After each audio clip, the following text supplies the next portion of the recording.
Good evening, everyone. Welcome to another exciting season of Track Limits Racing, season 2026, round number 1, kicking it off at Daytona with the road course.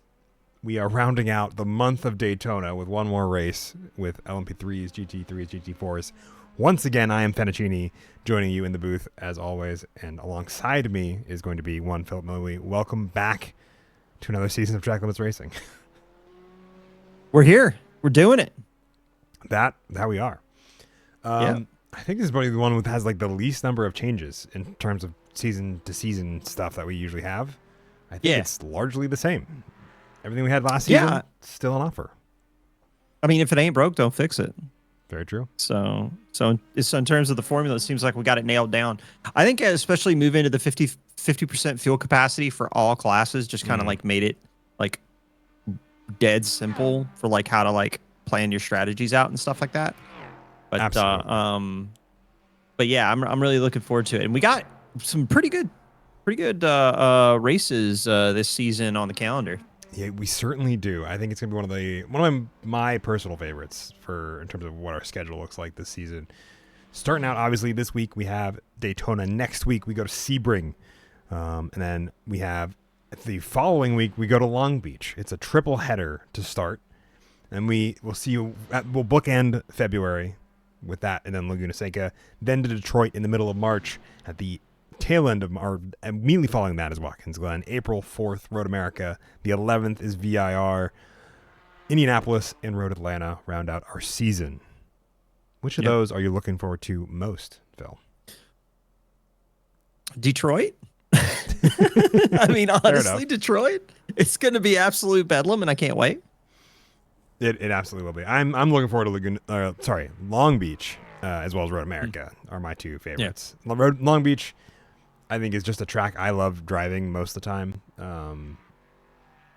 I think it takes a lot for me to be like, I really dislike that race at the end of the day. Even when I'm like, I don't even understand this car, but I'm like, it's Long Beach. I had fun.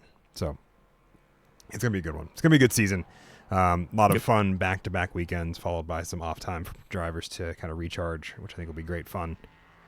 And we start our first sprint here at Daytona at the road course. These drivers have been driving this track for probably most of this month at this point. Yes, it is a popular one for the iRacing folks at home. But I mean, I think it's a good season opener here. It is nice to see a very large field set up for this race. I think the other thing I'm really excited to see is I'm really just excited to see the different classes on track. We've got a lot of new faces, a lot of old faces coming back. Mm-hmm. I think it's going to be a pretty good one. I think it will be too. I think it'll be interesting to see how the season develops and how the championship battles will kind of shake down. We have a bunch of drivers, I think, missing this week due to the weather in the Midwest coming towards the East Coast and the South. That's already blowing through for a lot of places. I think it's already gone through your area over there in Arkansas, if I'm not mistaken. It's theoretically hitting me right now. I looked out my window before I got into the call tonight for the broadcast, and I was like, I haven't seen any snow, so I have no idea what you guys are talking about. Yep. So it'll be interesting. Fun to see.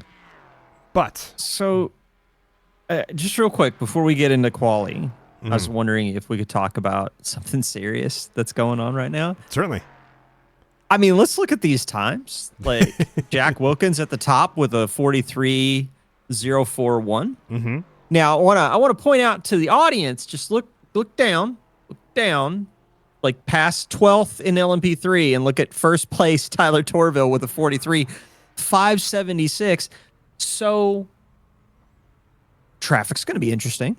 I think traffic will definitely be a very big part of this race. I think having the split starts that we're going to have tonight for these drivers when they go green across, if I'm not mistaken from what I saw earlier, the United Rentals kind of start zone, for lack of a better word. I think that'll help with some of this, but I definitely get the feeling with only 6 LMP3s going faster than the entire GT3 field, multi-class is going to be a fun one for this evening. Yeah, the oval section and straightaways for the LMP3 is just not just way too long for them to really be able to like move around the GT3s. So I think it's gonna be a tricky one, but hopefully we're gonna see some good clean racing. People are gonna keep their head on a swivel. It is a 90-minute feature.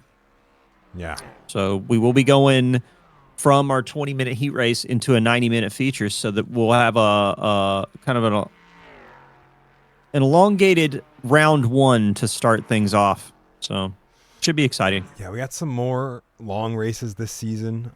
There is in our kind of schedule for the season, both this race next week at Sebring, Road America and Indianapolis later on in the full season as it is, are all 90-minute features, 20-minute heat races. 20-minute heat race is going to be the standard regardless of however long the feature race is. But this and Sebring starting out with two 90-minute features is going to be, I think, a little bit more fun. Yep. It gives, I think, just a little bit more pit lane strategy to throw into things with that 50% fuel capacity for these drivers as they get into it. Yep. Trying to figure out when to make tire changes, when to make, how to maximize your fuel savings, all that sort of stuff. Austin Green, I think, having a bit of a slide there out on the first corner. I think first turn number one is going to be very interesting later on in the race when we come to multi-class traffic trying to pass each other. Especially the LMP3s and GT3s. I've seen it a number of times. They both end up having very similar entry speeds, so it's almost easier, I think, for the LMP3s just try to get a better exit out of the first hairpin with how similar those paces are. Yep. I think again, it's just one of those things when we get to the traffic management part of racing around here. People are just going to have to be relatively patient with one another as we go into some of the more technical parts of the course, especially after the big straightaways. Yeah, especially after both the exit out of NASCAR 1 and 2 into the bus stop or the Le Mans chicane. I love that. If I can see if I can ride on board with Jack Wilkins here. I want to show case if I have a nice little dynamic TV I can show you here. The Le Mans chicane, or the bus stop as we more colloquially call it, really, really wants to be called the Le Mans chicane so bad that they have, in fact, painted it. For anybody who's not seen this track from a bird's eye view before, they've painted it. There it is, Le Mans, right there, to try to get you to say Le Mans chicane. I'm not going to. I don't know. I don't know what you're talking about. All I saw, I looked, I saw there was paint on the track, and I just see bus stop. Bus stop. Very good. Okay.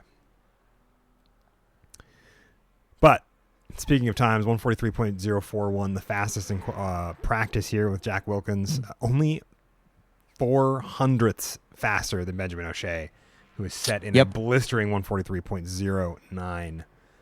It's 0.89, I think it is, or 91, one of the two. And only 0.2 faster, about 0.3 faster than Bartosz Piasecki. There we go. I can never get that one right. Makes for, I think, pretty tight field early on. It should make for some very fantastic and quick racing for these drivers to get things started. Plenty of high energy. I think we have a total of 51 cars on the track tonight. So it's going to be a very large field. Oh my God, dude. I think if I have to look at the class splits between class positions for them. That is crazy, man. Can you imagine? Can you imagine Laguna with 51 cars on it? Oh my goodness, dude. This is going to be absolutely mental. Jack Wilkins testing his drifting abilities as he is working his way around. With only 6 cars faster than GT3 machinery, I think it's going to be such a unique one tonight. Mm-hmm. Yep. Imagine. We shall see. Jaden Ledbetter, imagine Detroit with 71. Imagine Detroit with 51. All right. I mean, well, so Jaden, challenge accepted. Make sure that you get them all there for what is that, round 4? Mm-hmm. Make sure you get them all there for me, bud. All right. Round 5, actually. Yes. So quali. Oh, are they going to do it's solo quali once again? Yeah. We said very little changes. Last season we had solo quali. This season it's back again for another round. So we got to go through things a little quickly here to get laps underway for these drivers. I'm going to see who I can ride along board with, who's on their way out for an out lap. Gian Cardoso in the 42, I think, is pretty well along with a lap. Bunch of drivers. You'll see them come across the timing, kind of the time boards under the bottom side of the screen. We're going to pull away the track map for just a little bit because it won't show cars on their out lap. It'll only show cars that have completed laps.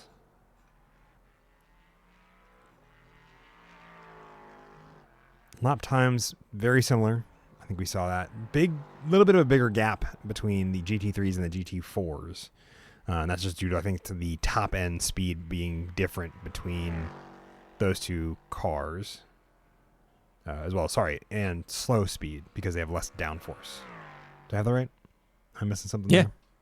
Yeah, I mean, so the GT3s, I mean, they're going to have way more straight line oomph because, I mean, they're running comparable power units, but at the same time, they're running way less downforce.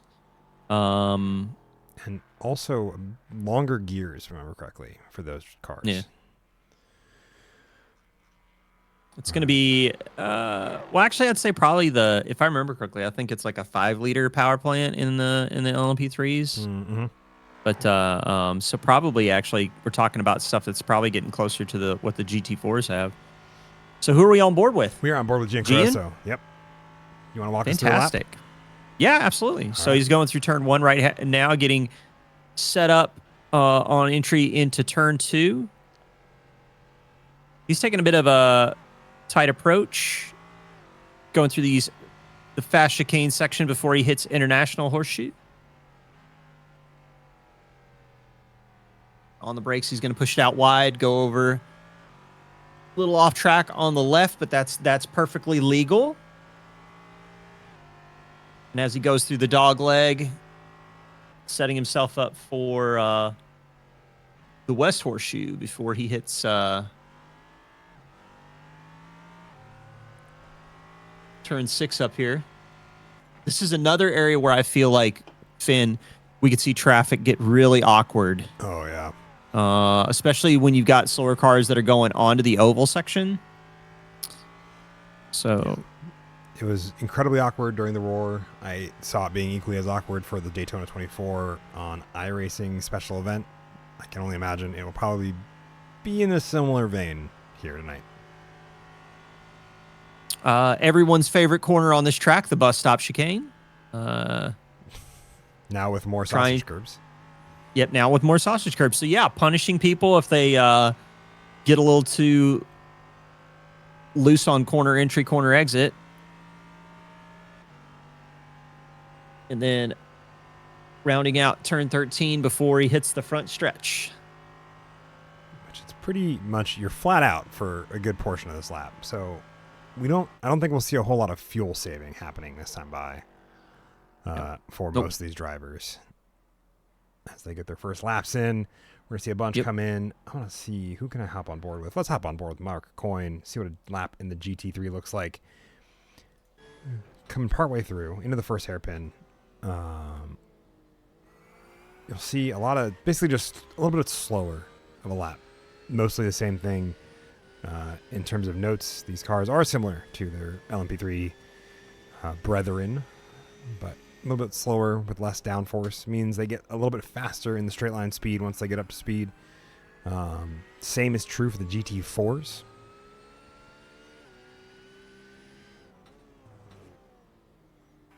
I'd love to see if we get a new updated day LMP3. That'd be really rad. Mm-hmm. I'm gonna miss the naturally aspirated V8, but I will love the twin turbo V6. Mark Coyne jumping from LMP3 Pro to GT3 this season. Let's take a ride in there. A little bit earlier on the brakes. Got to be super careful. Both the GT3, and LMP3 both have to be incredibly careful in the bus stop. GT4s as well, but they have a little bit more suspension play because of the ride height. I think it's less lethal to them than it is to the GT3s and LMP3s. Gets around on the start-finish straight, much like we saw with the LMP3s. To get another lap time in. Should we talk about some times as they've been coming in? Absolutely. So let's talk about GT4s right now. So top of the timesheets in GT4 Pro, we've got Henry Garcia in the 236 with a 152, 227 with Scott Fleming a little less than 2/10 back. We've got, I believe that is Sean Harvey in the 57 in GT4 AM. Mm-hmm. He's currently clocked in at a 53.48 right now, and he's mixing it up with some of the pros right now. So for the folks that don't know, the GT4 Pro and GT4 AM will be scored as one class. So all of GT4 will be scored together. So, if you're a GT4 AM driver and you're having a really good race and you can build a buffer between yourself and some of your competitors with some GT4 Pro cars, that's just more points you're just racking up in your relative category. Other times coming in, Tyler Torville, 43.941, 6/10 up on Kyle Potter. So right now, Tyler's kind of running in a class all his own. And then we've got Bartosz Pisecki with a 42.930 to take the top spot from Jack Wilkins. And one person we don't have in LMP3 this week. Looks like we do not have a Mr. Ethan Hamlin. Yeah, one of the many drivers. I think we've had a few that has already called out to say, hey, got to be careful with the actual real-life weather. And digital sim racing is not as important as staying alive, surprisingly. Facts. Yep. But very true. And so we're glad that they are choosing to be safe and make responsible decisions that will keep them able to come back for the rest of this season. We do have drop rounds. I believe we have 3, if I remember correctly, on offer. 3. Throughout the back half of the season, you'll see those points change pretty, I would say, kind of drastically, but realistically, they'll tighten up as drivers get their worst races dropped off their timing, their points total for the season. Meanwhile, when we talk about timings, that's what a lap in the GT4s look like as well. Again, pretty similar. They're not radically different. It's just usually pace, and you can see a lot more in the slower corners for these drivers, specifically than the GT3 counterparts, because they have even less downforce than the GT3s have, which isn't a whole lot, but it's more than these guys got. Benjamin O'Shea going to split the difference along with Jaden Ledbetter between where Jack Wilkins and Bartosz Pisecki have gotten their lap times in. I'm also happy to see John Newman currently sitting 3rd in GT4 AM after getting, I think, a black flag for pit lane speed entry. Yep. John Newman, my pick to take the title in GT4 AM. I suspect he'll probably win the title under an alias after he's paid his protection money for this season's witness protection program. So, really pulling for John Newman or whoever you end up being by the end of the season. Whatever name we have to change to make you legally distinct. Whatever name. Yep, whatever name we need to change to protect the innocent. Oscar Brown rooting on John Newman this season as well with that off simulations. Jaden Ledbetter taking over the fastest time in class by a 10th over Jack Wilkins, who's also got a better time in. Tommy Kogan currently sitting 5th in class with 144.53. So we should take a moment to talk about some newcomers. We got a lot of newcomers this season. We got a little bit of time before the end of qualifying. We're going to keep our eye on those timesheets, but I'm looking. I believe we got Damon Mitchell joining us in the 27. He's currently 6th overall in LMP3 Pro. Newcomers, so welcome to Damon. I believe we also got Zachary Manis. or Minas. I think it's Am I reading Minas is that? how I I'm think it's reading that. Minas. Yeah. We'll get corrected by them, obviously, as we are wont to Yeah. do. Absolutely. Absolutely. So, qualifying coming to a Ooh. rapid end, which means we have to get through a pretty busy grid. So Yep. let's kick this off. LMP3 Pro is going to be starting out with Jaden Ledbetter leading alongside Jack Wilkins, Benjamin O'Shea alongside Bartos Paiseki for row number 2. Third row is going to involve Gian Cardoso and Damon Mitchell. Nathaniel Baker is going to be alongside Nathaniel Wilkins for row number 4, our first LMP3 driver. As I hopefully hit the buttons in the right manner, that gets us to the way we need to be. Quinn Fenimore, as well as Paul Miles, and going to be 9th and 10th. Garrett Hillman is going to be in 11th. Ryan Blyce in 12th. Cameron Robertson in 13th. Emery Anderson in 14th. 15th, Zachary Minnis. Tyler Crow in 16th. Alan Love in 17th. 18th is going to be at Joseph Savage. 18 LMP3s in this field. Do you want to kick off our GT3s real quick? Yeah, absolutely. Tyler Torville, really blistering time in GT3. He's going to take the top spot. He's going to line up alongside Matt Pyle, who had a good quality showing. Kyle Potter and Mark Coyne are going to be second row of the grid. Chris Turner's back with us in a clown car full of baboon. He's going to line up alongside Tommy Kogan. Andrew Mathias is going to line up alongside Ryan Buchanan in the Pyle driving racing machine.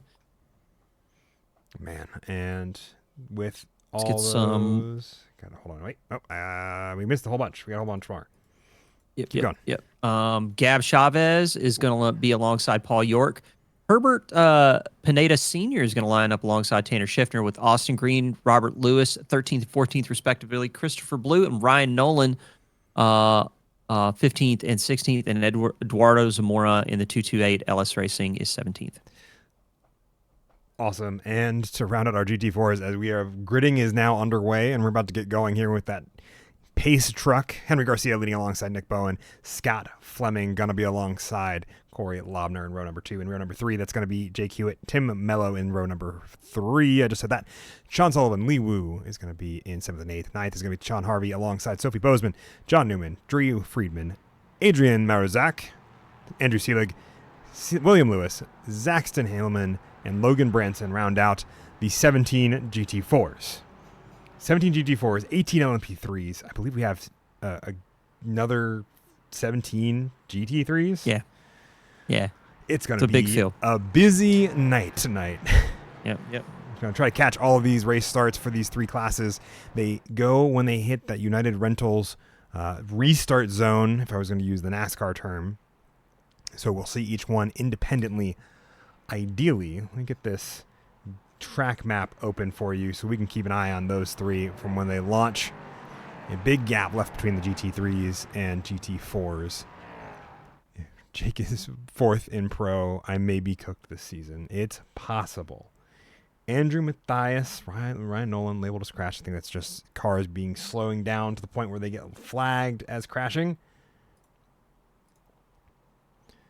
And it's going to be up to Jaden to lead off this pack. And there he goes. He punches it real early. Jack Wilkins getting a decent launch as well. Benjamin O'Shea and the rest of that GT LMP3 field kicking it off pretty well in style. Ooh, slow car in the middle. Don't know if that was the 27 car getting a bit of a slow start. Damon Mitchell. Yeah. Take a look at those GT3 cars as they come across the line. Great there goes launch. Tyler. Tyler Toval getting a great start there. Matt Pyle as well. Kyle Potter getting a great launch to be sure. Ooh, look around the outside. We got one of the Lambos. Tommy Kogan and Paul York going to collect each other. Find their ways back to the end of that starting grid. Meanwhile, we'll come back and check on that in a second. GT4s getting a great launch. Henry Garcia going to get a fantastic run. Scott Fleming and Nick Bowen looking to go 2 wide throughout this. Corey Lobner as well as Jake Hewitt going to round out that. But Corey Lobner going to shuffle out to the outside. Tim Mello also going to capitalize on that. Little loose. Cold tires are a thing. Cold tires. Not a whole lot of fuel. They need to get through only 20 minutes of sprint racing this time by as they come through. Oh, look at all those cars in that field. Saw it to both Tommy Kogan and Paul York jumped to pits as a result of that in contact on lap number 1. Bartas. Nice. Looks like he has found himself in the inside of the chicane. Let's take a quick look at that. I have a brief moment here. Coming in from third. I wonder if he just takes too much exit curb. It is pretty common in these cars. Look at that. A little too much. Bounces over the sausage curbs and slides to a slow halt. Keeps out of the wall, though. Not the only one. I think we see. I have to relearn all these liveries this season. There's Tyler Crow, or a couple more that have also joined him in the out track. Sean Harvey, I think, is what it was. Amongst all that, Zachary Minnis finds himself with an off track there at the tail end of the field.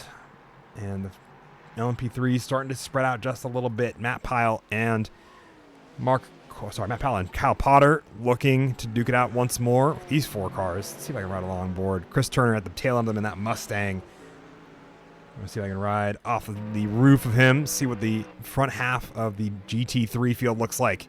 Being led by Tyler Torville.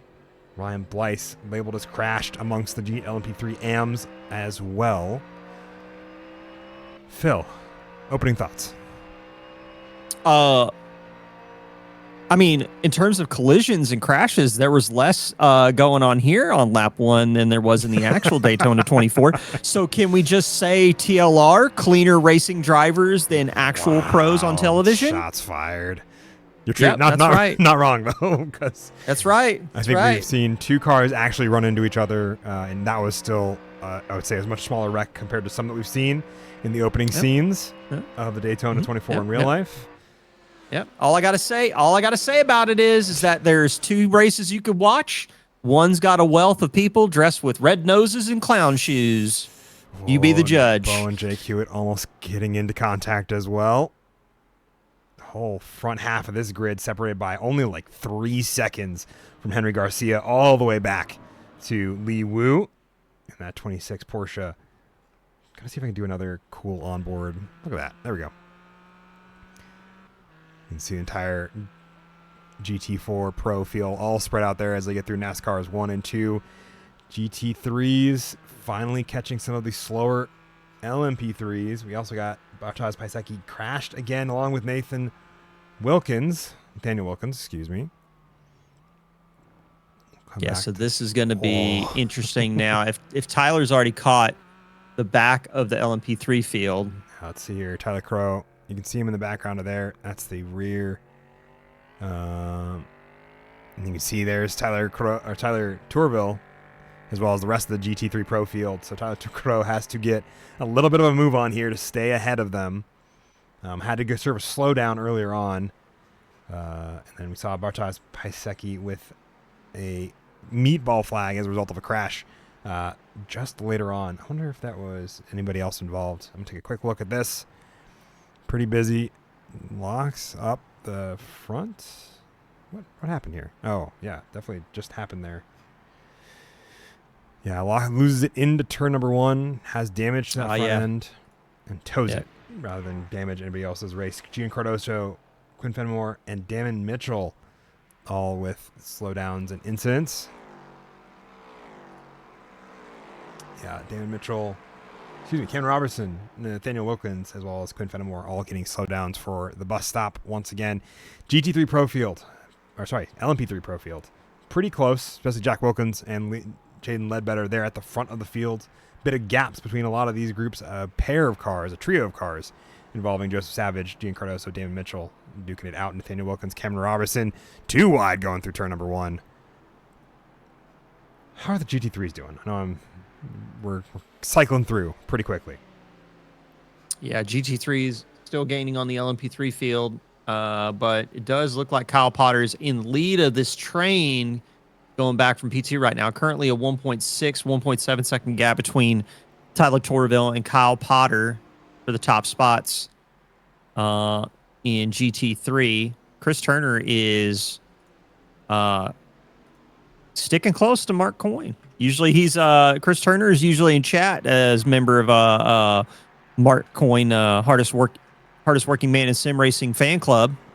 But now he's on track in the solid gold Mustang. So we're gonna see if Mark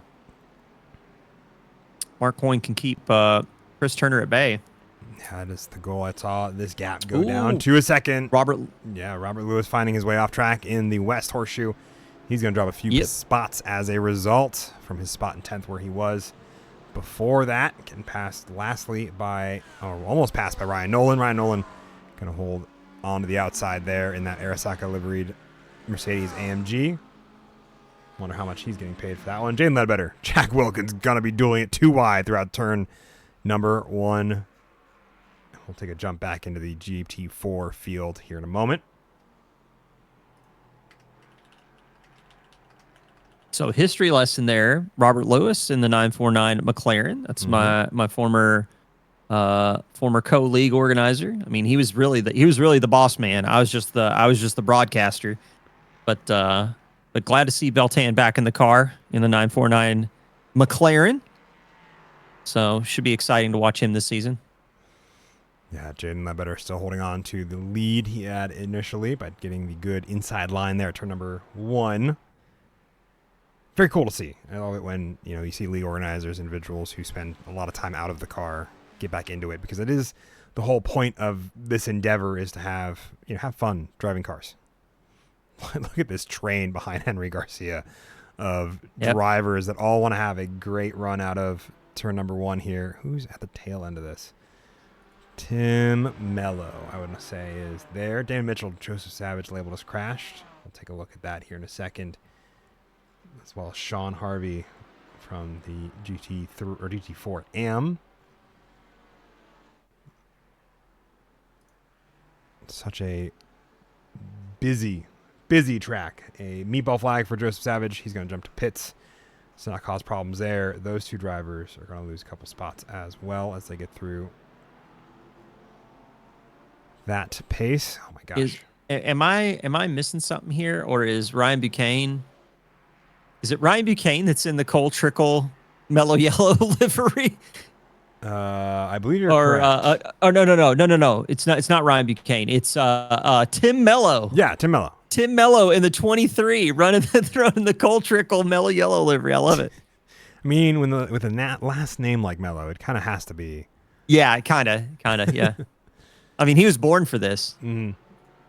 Emery Anderson, Damon Mitchell could be duking it out for the position as well. Sorry, I'm going to cut you off. No, you're good. You're good. There's action to watch. There is. There's so much action to watch. So much action on track. We can only grab snippets here and there, kind of following where the battles are happening. Damon Mitchell getting a great look on the inside for this overall position in LMP3. Both of them trying to work around the lapped traffic. Both going to slide on through. I believe that is a damaged Zaxton Hillman. Yes, that certainly is. As well as Nathaniel Wilkins getting the better jump there. Ryan Blythe, Cameron Robertson going too wide in LMP3 AM with Zachary Minnis right behind them. Tyler Tourville finally getting around the first LMP3 AM to pass for overall speed and overall position. And the gap now opened up to a second between Jack Wilkins and Jaden Ledbetter, I think due to a little bit of lapped traffic as they begin to work their way through the GT4 AM field. Sophie Bozeman holding on to that position and hanging out. Drew Friedman, John Newman going to be battling out for P2. Garrett Hillman jumping to the pits there with damage as well. Sean Sullivan taking a defensive line very shallow into there. Jane Ledbetter arriving on scene. Logan Branson right behind those drivers. A face I didn't think I'd see tonight. I think we talked about him being one of the many that were absent, but I must have had that backwards. Jane Ledbetter going to lean on the door to get the pass done up the inside. Jack Wilkins looking for the door, but it gets closed by John Newman as he takes the racing line. Then they open it back up, and the battle continues once more. Three-way fight. Benjamin O'Shea really trying to keep up with these two drivers, getting the best of the multi-class traffic here a little ways ago. Gaps starting to form throughout most of this field. Damon Mitchell spinning on the International Horseshoe, I think is that first one. Yep. Going to lose a couple spots there. End up still buried, I would say, a little bit into the LMP3 AM field. Kyle Potter and Matt Pyle. Kyle Potter and Tyler Crow going to be battling it out for overall position here in a moment. Both trying to get by Zaxton Hillman as well. Oh, that is a... I couldn't tell if there was a tap or a spin. I don't think it was a tap. I'm trying to see. I think it was just a self-spin. Yeah, I think so. Oh, man. Sean Sullivan really trying to get the exit on Tyler Crow here. No. Sean Sullivan currently pretty far out in front. LP3 AM. Oh, no. John Newman crashes into the pits. Oh, boy. Take a look. Quick see what happened to John Newman. This is in the Le Mans chicane. I wonder if too much curbing on the entry part here. Nope. On the exit. Yeah, it gets loose. And it just slowly and it front end is just absolutely obliterated. That it is. It is toasted. Emery Anderson and Nathaniel Wilkins duking it out once more. Emery Anderson gonna let that one go for the moment. All right, we are 12 minutes, just over halfway from our 20-minute heat race. Field starting to get spread out, but Mark Coyne getting passed by Chris Turner for P4 in class. Tyler Torville getting ahead of another driver, Alan Love, going to be trying to get his car going again. GT3s now bearing down on him pretty seriously. Has to find a little bit of pace in that number 95 LMP3 machine. Jumping back, Henry Garcia, Jake Hewitt. Looks like he might have some damage on the front right there. It looks like it was riding the front. The front right was riding a little higher. Yeah, it looks like might have a little bit of maybe bend on the front right. Yeah, it looks like it. A little bit of that front bumper looks a little bit bent. Just jumping back, Jake Hewitt, Henry Garcia getting a swap done for overall position. Thanks to, I think, a little bit of lap traffic opening up that door and Jake Hewitt saying, thank you. I'll absolutely make use of that. Scott Fleming, Corey Lobner going within a tenth of each other as well. Coming into the start-finish line. Scott Fleming looking to, I think, just kind of hang out for the moment. Let's see. Let's do a roll bar. Let's do it on board. See what it looks like. Turn number one. Such a high commitment spot for GT4s in particular, but for all of these cars. Sees them all work on it. Jake Hewitt and Henry Garcia just up the road going, I think, too wide as Henry Garcia has found his way around Jake Hewitt because of multi-class traffic. Now, if you were in this spot where we have Scott Fleming, what's the play with 5 minutes left to go? I mean, it depends. Like, if I feel like he's really holding me up, we're going to start getting to a situation where I'm just going to wait for him to kind of either try and see if he tries to force something on the car ahead, maybe make a mistake and then try to capitalize, or I'm going to slot in, because if I'm starting on the third row of the grid for the feature race, it's a lot better than trying to risk it and then losing a whole bunch of spots for the race that's really going to matter when it comes to the points. But it doesn't look like he's being held up particularly. Like, everybody in this pack looks like they're pretty even on pace. I don't see Corey Lobner really making moves on Nick Bowen. I don't see Nick Bowen really making moves on Jake Hewitt. It's really just this train of cars that are like just kind of getting pulled around the track. Yeah. Which, by the way, that part's going to be fun in the feature race. If people are going to be playing it smart, doing a little bit of fuel save in some of these scenarios with the draft.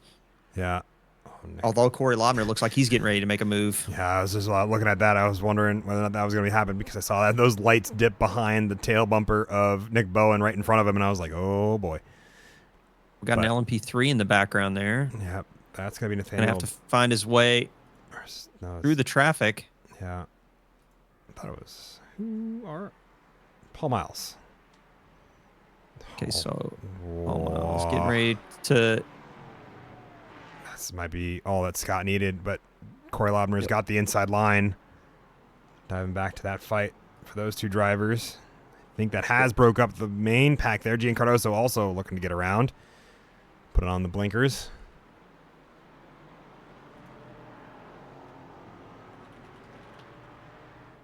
This traffic is crazy. It is. And I don't think it's going to change. Like, that's the other part.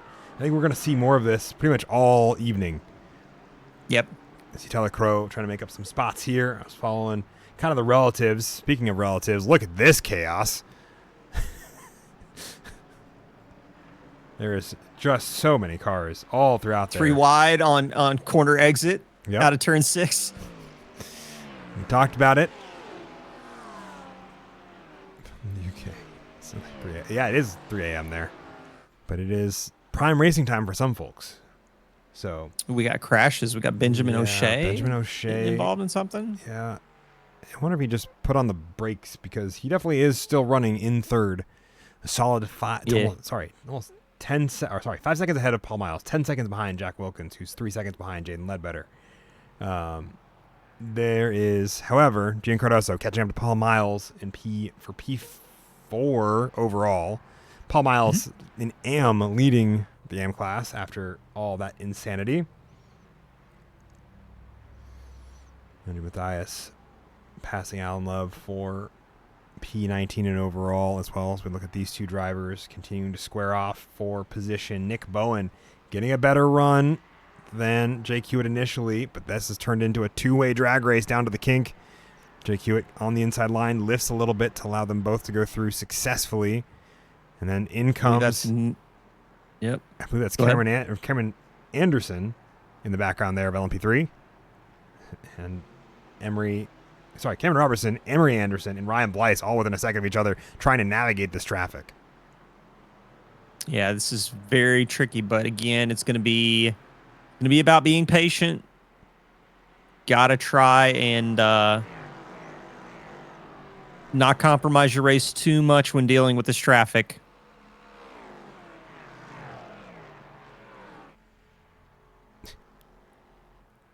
Only so many lights my system can run at once, apparently. So yeah, more traffic is. Oh man, that is an awkward entry into the bus stop.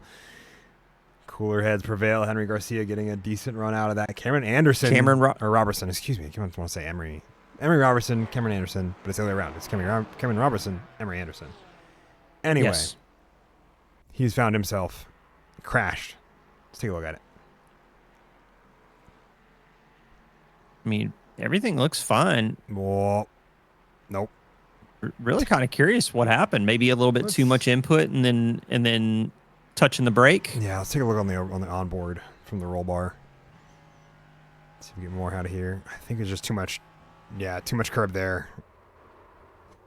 In the wall. Oh. So we have less than 10 seconds left, sir. Oh man, for the end of this race.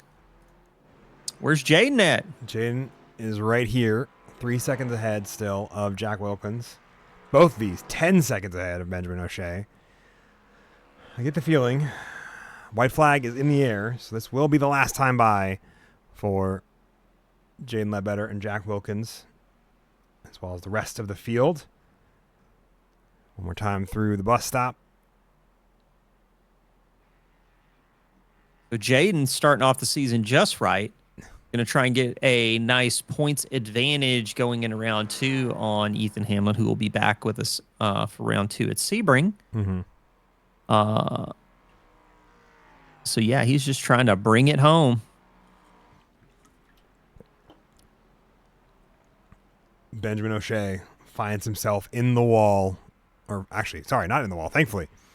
But gets passed by Paul Miles and Gian Cardoso for the overall position, losing out the podium spot to Paul Miles, who is an AM driver and finds himself taking home that third podium, but it's not going to be Gian Cardoso. I think he's going to win out to Paul Miles just by go to the line. Yeah, Gian Cardoso by just 7 barely hundredths of a second. just barely. Jaden's going to take the top spot with Jack Wilkins in second, Gian Cardoso in third, Paul Miles in fourth. Benjamin O'Shea is going to come across the line in fifth after the spin. Then we've got, is that Nick Wilkins? Who else do we got? Nathaniel. Nathan Wilkins. Yeah. And then Damon Mitchell, Nathaniel Baker, Ryan Blyce, Emery Anderson, Quinn Fenimore. And then your GT3 runners. Yeah, my GT3 runners. Tyler Torville going to take home that win of the heat. Kyle Potter, and Matt Pyle in P2 and P3. Chris Turner, Mark Coyne, just moments ahead of Andrew Mathias for the top 5 and 6 there. Gab Chavez, Ryan Buchanan, Tanner Schiffner all rounding out that podium. Henry Garcia is going to hold on to his spot at the top for the win. Just a second ahead of Jake Hewitt, who's only a 10th ahead of Nick Bowen. Scott Fleming finally getting around Corey Laubner in the final lap there as well. And Tim Mello rounding out that top 6. So we'll see here. Let's take a quick look at the results from heat number 1. If I can pull them up. Results. Heat 1 results. There we go. Talk about most of those. Who else am I missing from LMP3 Pro? Actually, we'll just do LMP3 because that's a little bit more respective of where they are for this one. Yeah, I mean, Jaden Ledbetter, Jack Wilkins on the top, and then you got Gian Cardoso sneaking around Paul Miles for that third step. That was close. So him and Paul Miles going to be on the second row, followed by Benjamin O'Shea, Nathaniel Wilkins, and then Damon Mitchell, Nathaniel Baker are 7 and 8 with Ryan Blyce, Emery Anderson rounding out the top 10. 11th place, we've got Quinn Fenimore alongside Zachary Menace. Alan Love and Tyler Crow are 13th, 14th, respectively. Cameron Robertson finishes in 15th ahead of Garrett Hillman with Joseph Savage and Bartosz Pisecki bringing up 17, 18, respectively. Yeah. A bit of a tumultuous field. A lot of them, I think, got caught out by the LMP, the bus stop at one point, that LMP3. Seems to be such a handful in those final sectors. And especially when they got the light fuel, it seemed to be caught a lot of the LMP3's field out. Pro, Am, in between. It did not matter. GT3 saw Tyler Torville getting the win there, 2 seconds ahead of Kyle Potter. Matt Pyle rounding out that podium. Chris Turner getting just ahead of Mark Coyne for the 4th and 5th. Gab Chavez is going to be in 6th there with Ryan Buchanan, Tanner Schiffner, Herbert Pineda Sr., as well as Eduardo Zamora rounding out that top 10. And then you got Robert Lewis, Austin Green, Ryan Nolan, Christopher Blue, Andrew Mathias all finishing on the lead lap there. Tommy Kogan and Paul York were both finishing a lap down respectively, but very importantly finishing very well. GT4, I guess we'll do this one a little bit split. GT4 Pro, where's that one sitting at? Henry Garcia, top spot. Really good start for him. Really tight train of cars between him, Jake Hewitt, Nick Bowen, Scott Fleming, Corey Laubner, Tim Mello. And then we got a gap to 7th with Lee Wu. Sophie Bozeman into 8th place. So that's your GT4 Pro field. Yeah, such a tight pack there. It's going to be such a fun one, I think, to see how long they can kind of stay in touch with each other, because I think that'll be a huge part to keeping them into that kind of tight, packed racing that they were dealing with for most of that 20-minute sprint there. Sean Sullivan going to come home the win for GT4 Am. Logan Branson 14 seconds behind, only 7/10 ahead of Drew Friedman. Those two trading back and forth. Adrian Mauzak is going to come home in 4th there with Andrew Seelig in 5th. Sean Harvey and William Lewis are going to be 6th and 7th. John Newman is going to finish in 8th, and Zaxton Hillman is going to finish in 9th. Busy track. Big takeaways from the heat there. I mean, I really feel like GT4 Pro is going to be the class to watch, ladies and gentlemen. That was really tight. We had what 6 drivers within like 2 seconds of one another, pretty much for most of the race. Mm-hmm. I think GT3 also has some really good battles in store. LMP3 Pro AM, I think this race is going to be kind of tough to classify because I think the traffic management part that they're going to have to do with the GT3s being almost relatively on pace, it's going to be really tough to get an assessment on that. So, um, Jaden kind of showing us that veteran sort of experience in these kinds of moments definitely has elevated value around here.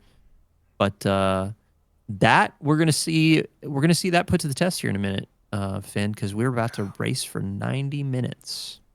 90 minutes. It's going to be a very busy track, I think, for that long. I think it's going to be such an interesting one to see kind of where all these drivers will end up at the end of 50 minutes or 90 minutes, excuse me. My ability to talk, I think, has just gone down the drain. Forgive me. 90 minutes of racing. You're fine, man. Yeah, you're doing fine, man. I think so. Correct me if I'm wrong. With the 50% fuel limit, we're probably looking about 30 to 35 minutes of racing time for these cars around here. I would say closer to 30, I'm but yes. Closer to 30. So we might actually see people having to pull maybe a third stop. What do you think? It's possible. I think it'll be a bit of a fuel strategy. I think 2 for sure. I think there's a possible a possible third one if they don't get their fuel numbers right the first few stops. 52 cars out there in total. All of them on the grid. So we're going to see class splits happen a little bit for our cars that ended up a lap down for LMP3. Oh, okay. All right. Yeah, we got people pulling out because they're going to try and get with their class, and it's going to be a little tricky to pull that off. But it is going to be a little bit interesting. Bartosz Pisecki kind of sprinting up there, ending up a little bit ahead of most of the GT3 as well as the LMP3 field. We're going to see Joseph Savage join those drivers as well as they get stuff cleared. We'll see a couple black flags get cleared as a result from where they are not queued up with their respective class or respective spot they should be, because since they do not do it, it's hard. Actually, it's impossible because of the way that they set up the heat feature races for drivers to be gridded by class. So we're going to see all those begin to work their way around. It's going to be, I think, quite busy. Quite busy. And then especially the next 20 to 30 minutes. Is it showing replay on your end? Nope. For gridding? Nope. Weird. It is on live for me. I have no problems. Yeah. Good. Just making sure, because I'm getting the replay indicator in the top corner of my screen. Although I see on yours that we do have the timing and scoring pulled up. So I'm just going to watch your feed. Okay. We are going to see these guys go green. Jaden once again gets a great launch. Jack Wilkins getting a decent one as well. The rest of the LMP3 field seems to be doing pretty solid. A lot of 2 wide. Damon Mitchell getting a great look down there. Paul Miles getting a bit of check up. All these drivers keeping it together. Bartosz Pisecki jumping up from where he started in last to the 5th spot here. We kind of hop on board for GT3. Tyler getting a great run there. Kyle Potter almost caught. Not quite napping, but pretty darn close. As we see those drivers 3 wide in the background there get a great launch for the GT3 class. Everybody seems to be pretty much holding together well and dandy as we look at that. And last but certainly not least, GT4 is still working their way out. We got a couple of black flags for both Bartosz Pisecki as well as Garrett Hillman as these drivers get through turn number 1. A couple of incidents there as they need to get their black flags, I think, cleared for the position changes. We're going to see these drivers work their way around. It's going to be a very slow start for the GT4s, which gives them, I think it's going to be pretty quick that we're going to end up with multi-class traffic for the drivers as a result. Henry Garcia are going to be holding on to this lead, getting a great launch here. Jake Hewitt alongside Nick Bowen, basically the same 6 cars we saw battling it out in the sprint race, the heat race, coming back around for another round of in the ring. Nick Bowen getting a great launch, but Jake Hewitt having that inside line gets to hold on to it. Scott Fleming also looking to make tracks there, but has to tuck in behind Nick Bowen. The rest of the GT4 Pro and Am field all getting themselves sorted out. Lee Wu, as well as Sophie Bozeman, kind of work their way around for the first lap. Nathaniel Baker getting a spin there as well. Jaden Ledbetter leading into lap number 2. That is just ahead of where these GT4 drivers are, because of the gap that got left between them and the GT3s in that start time, which means we'll see race starts very soon here. Amongst all this, Mark Coyne has gone off track and ends up with a meatball flag. We'll take a look at that in a moment. I'm kind of keeping an eye on this opening lap for the LMP3s and where they end up. Black flags for Bartaz, as well as, I believe, Tyler Crow for those incidents there. I think we're working on getting those cleared, unless there's a separate incident, and then we will not get those cleared. But Kyle Potter leaning on the door of Tyler Torville as they get into lap number 2 in the GT3s. We'll see them almost an over-under there. A little bit off track from Tyler Torville. These cars a little bit heavier. I'll get you your map, Jaden. So that way you can watch all these cars float around. So that way you know exactly where your multi-class is and aren't using that for battle. Jaden, we got some black flags on Bartosz Pisecki, and it looks like Tyler Crow. I don't know if that's legit or not. Not that sure if that's intentional or not. As we get those cars underway. Text and drive, Jason. Address this man. Context. Don't text. Yeah, don't text and drive.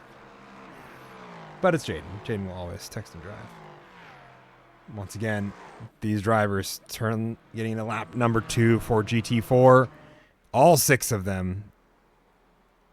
Who are we missing out of this field? We aren't missing any out of this field. Wait, yes we are. It's pretty spicy right out of the gates. Corey Lobner. That's who I'm missing out of that group. What happened to Corey Lobner? Let's take a look back. Yep. Corey Lobner did have a moment. Coming in. Oh, the turn 6. We've seen it a good handful of times. Just catches him out, and he loses it because he tries to get back on the power after not having that car quite underneath him. Sends the whole gap of cars going up and over. We're going to see them come back down and around.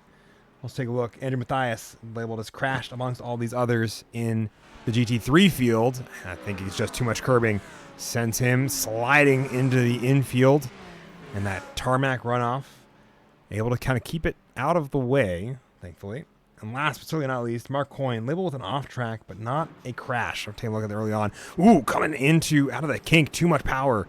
Finds himself sliding, bouncing into that right rear. It's probably going to be super damaged now as a result of that impact to the barrier there. Not a tire barrier. It does not give him any protection. Already, gaps forming in the LMP3 field, gaps forming in the GT3 field.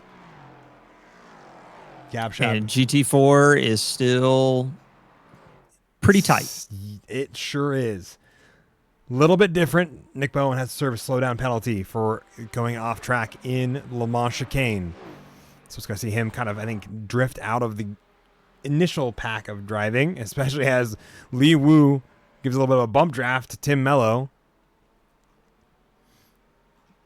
I'm going to keep on rolling on with these drivers. Oh, a battle up here at the lead, though, with multi-craft traffic. They're already working their way through it. We see it on the track map as it's working its way through.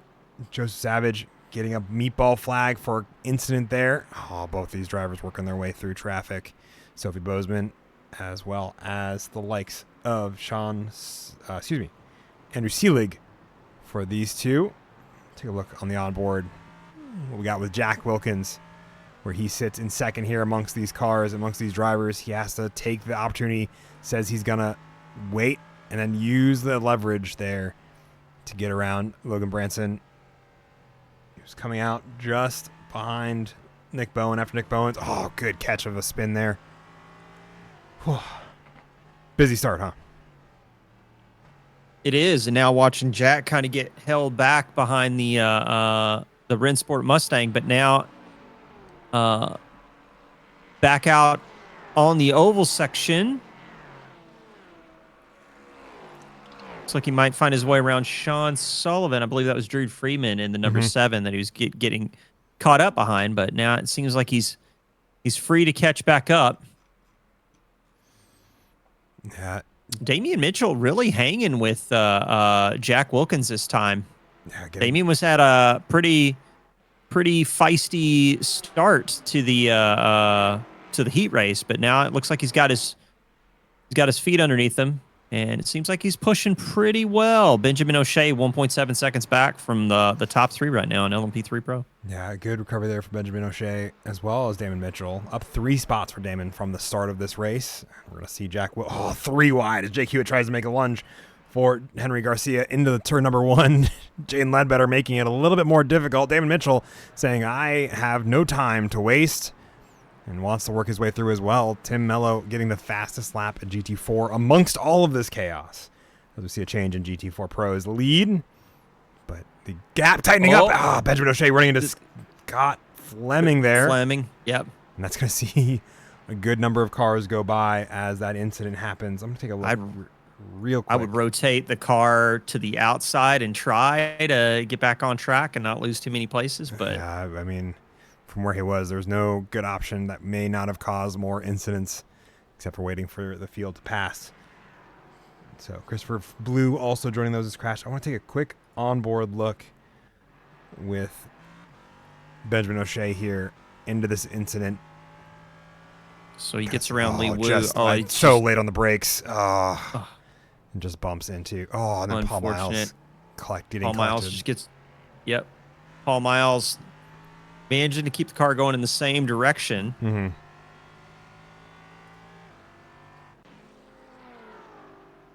Scott Fleming got a lot of recovery to do now, but maybe he can set up a good strategy, take advantage of this, and try and set himself up. That damage has given Paul Miles a meatball flag.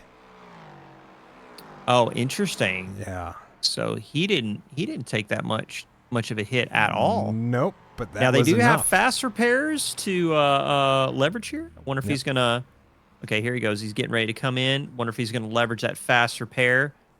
Again, Paul Miles kind of in a situation where he's going to have to figure out how to handle the stints now that he's going to have to come in and get some repairs. But I mean, through no fault of his own. I mean, Scott Fleming got sent into him, so it is just unfortunate for him. Yeah, series of unfortunate events, and unfortunately, it sounds like he got the worst of it all.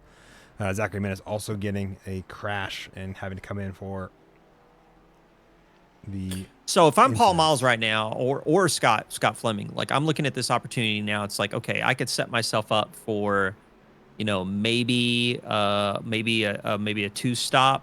3-stop because they'd have to come into the pits, but at least because you're doing the 3-stop, you can set yourself up for 2 more shorter stops to potentially get all the way to the end of the race, and that could put you in a good position, especially if people in front of you get caught out.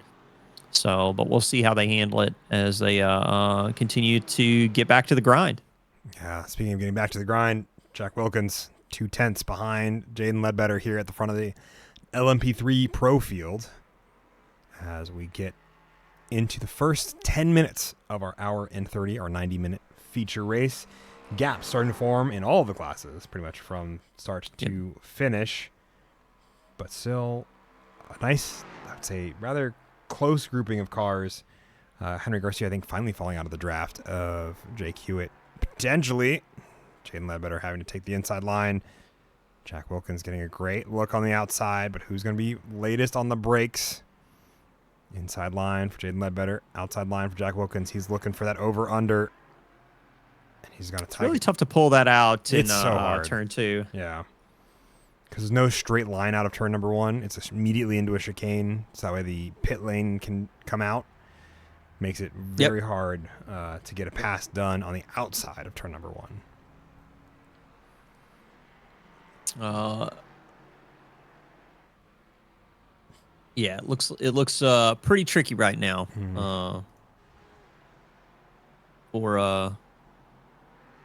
For Jack Wilkins to try and find his way around. Gian Cardoso, you switched to this. I was about to tell you, Gian Cardoso and Garrett Hillman currently locked in it.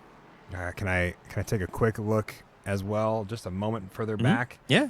Chris Turner, Scout. Oh my gosh! I came here because I saw a battle between Chris Turner and Kyle Potter. What I got was GT3, GT4 multi-class, and the chaos that is unfolding as a result.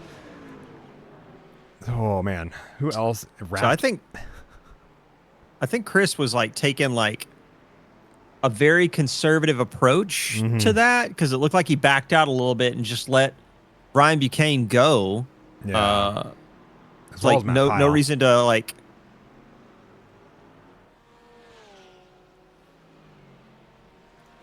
Pretty crazy. Yeah, and now they're getting the opportunity to pass through lap traffic. Adrian Merzak moving over to the Porsche this season from the McLaren that she drove last season. Who's currently sitting look at that. Is fourth. Chris on the save? Did you see how early he pulled out? Yep. I saw early. Is he on the save? I would have to imagine. It's such an easy thing to do. I think it makes sense to be, especially when you're right here and have that ability to fuel save. It's going to get around the corporate sellout on the left. Yep. And, yes. And then Andrew Seelig, for those who are wondering, in the Air Soccer liveried Mercedes GT4. So therefore, the corporate shill. Take a quick look, Zeki. Mixing some cyberpunk with our iRacing. I love it. Yeah, and I will continue to be the true nomad that I am in real life. Jack Wilkins, still 2/10. Check back in on this. Down to 1/10. They're coming around to the start finish line once again. Or sorry, they're coming down to the Mont Chicane, the bus stop. And seeing, I wonder if Jack's kind of fuel saving behind Jalen Ledbetter. I mean, he could. Yeah. He could be doing that, especially if he's got pace that in was, hand. I think, just trying to keep that car alive. That was sketchy. That was very sketchy. Speaking of sketchy, Daniel Baker trying to get by Garrett Hillman. Garrett Hillman going to lift out to let him through. Now he's back into the fight with Gian Cardoso to get these cars. Ooh, a meatball flag for Ryan Blyce. What did I miss here? And Kyle Potter labeled as crashed, but he's definitely not crashed, so I don't believe that. Could have been just the problem that they have sometimes going through in and out. Yep, and then just going slow through it to deal with multi-class. Ryan Blyce, however, take a quick look at this. I want to figure out what happened with the meatball there. We're going into the Le Mans chicane. It's always such a sketchy one. I wonder if once again, too much. Oh, yeah, definitely too much, especially over that outside curbing. Oh.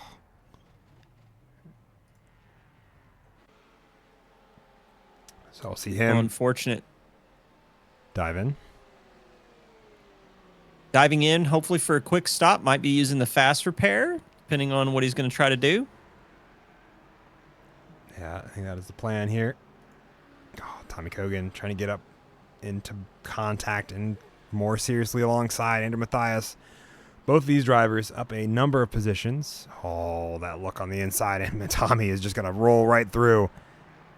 Had an issue earlier on in the race, working away to make his way back up now, and I think he's doing a pretty good job at it. He kept that car out of danger and out of damage. That's a stop to Sophie Bozeman on the inside there. That is a good question. Let's see what happened with Sophie Bozeman. Goes off track. Paul Miles alongside in the LMP3. Oh, Paul Miles catches the curbing and just comes across and clatters Sophie Bozeman in the nose of that Mercedes. And that is a damaged front left. You can see that just wobble off of its suspension. And she brings that car to a halt. Another car with a meatball. Unfortunate. But maybe can get the repairs done, get back out on track, because, again, for the folks at home, we do have, we're only 15 minutes into a 90-minute race. Mm-hmm. Finishing order here is going to give us feature race points. You get to, I believe it's 80% distance for credit. Mm-hmm. The other thing is, too, finishing points. Like, you do get 3 drop rounds this season, but, there's certain circumstances where I could imagine where every point will set you up for the greatest amount of success as you go through your season. Nathaniel Baker late on the brakes, almost locks it up to try to get around Gian Cardoso. Looks to have gotten the move done. Oh, not quite. They're still too wide. Let's say that's right on board, but I don't know who to ride on board with. Still too wide going through the kink. It's thankful they both have LMP3s where that is a viable solution and one of them doesn't run off. Gian Cardoso running a little deep into the corner to make the pass or keep the momentum from taking him off track. I think that'll see the pass done for Nathaniel Baker for the moment. Ryan Buchanan, Matt Pyle, Chris Turner. Chris Turner not too far in the background, actually. Oh, also, yeah, Austin Green. Austin Green there, too. So, yeah. And I think not far behind both of them, about 2 seconds back, is Herbert Pineda Sr. But let's right on board with Austin Green. Let's see what this looks like for these drivers, for these four. I think we're getting to nice, a morning dawn is settling in. You can see the daylight starting to show up for these drivers.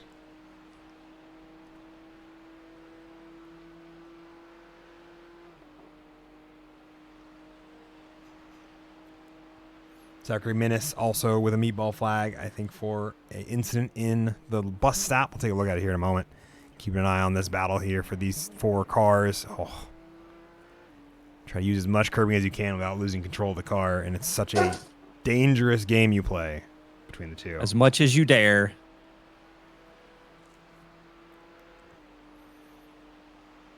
See a little bit further ahead. I mean, we can always come back to this battle. These 2 cars continuing their fight. 3/10 behind.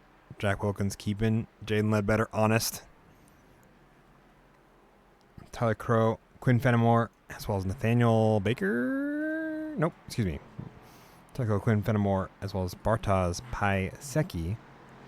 All within a second of each other, as I think Bartosz continues to work his way back up the field after starting from the tail end of LMP3 after an incident took him out of the heat race.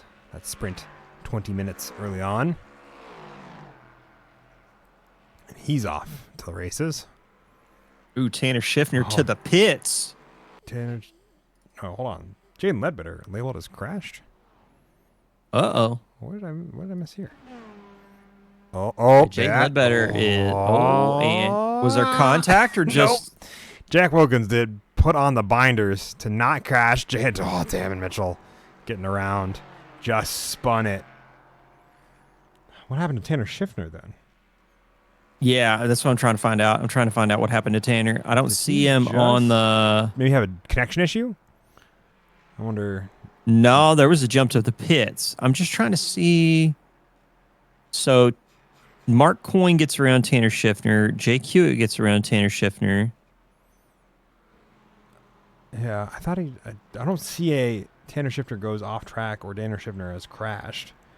I just see him jump to pits. I'm super curious. Do the pass of Mark Coyne and Henry Garcia if you can in the list. Mark Coyne, Henry Garcia. It's right after Sophie Bozeman jumps to the pits. Like, there's Ryan Blythe, Logan Branson, Gab Chavez. Mark Coyne passes Tim Mello. Austin Green. When we see Mark Coyne get around Henry Garcia, I think we're getting close to kind of what happens here, how this unfolds. For Tanner Schiffner.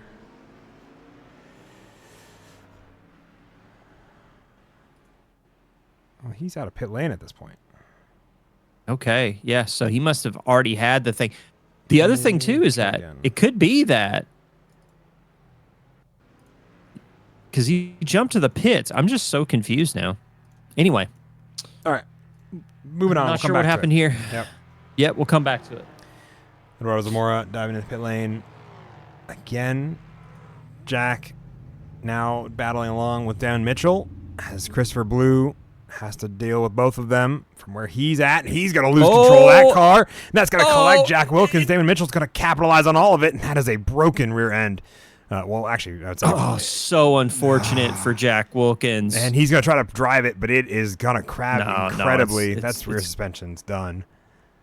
Yeah, so Damon Mitchell moves up into first place.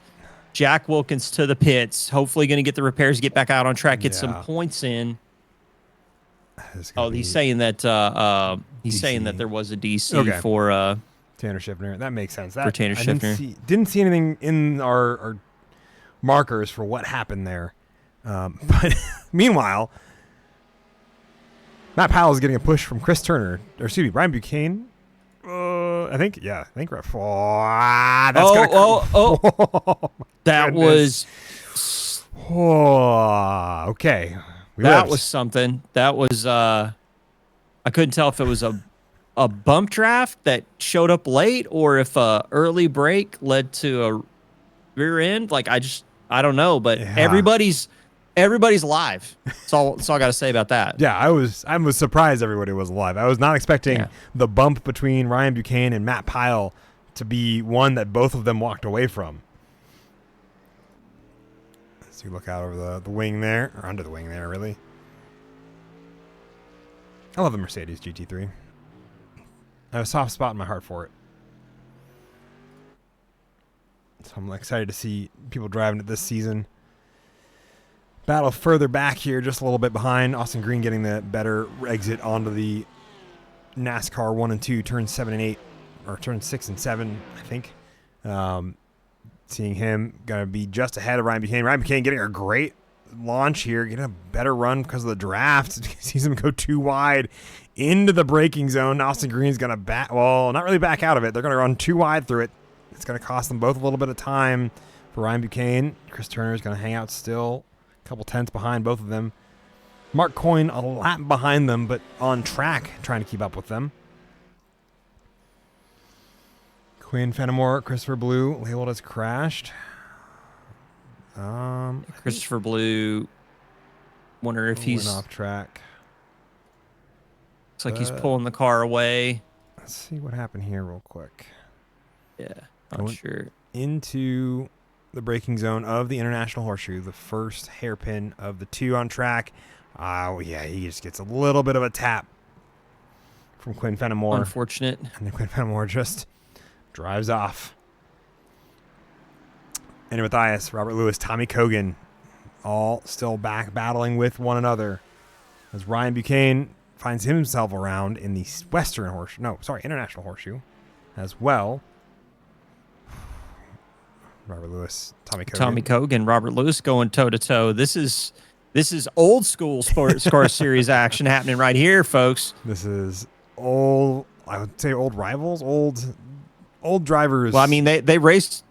Yeah, they raced. I believe Tommy joined us in the first season when this was under track limits, as opposed to New World Sim Racing, and Beltan was in, I believe, the first two seasons. So I think these two have not raced in a minute against one another, but some good action on track from the two of them.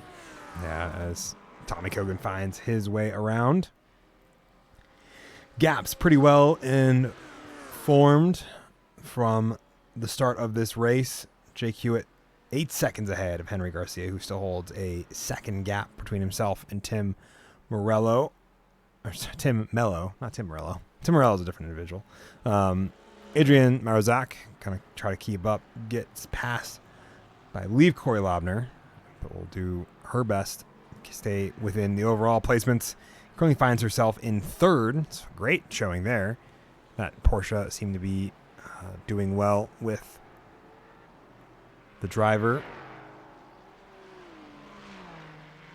So as soon as it giveth, traffic taketh away, and now Henry Garcia finds himself less than a second between himself and Jake Hewitt again. I wonder if he got loose coming onto the oval or out of the bus stop. Pit stops coming in 25 minutes in.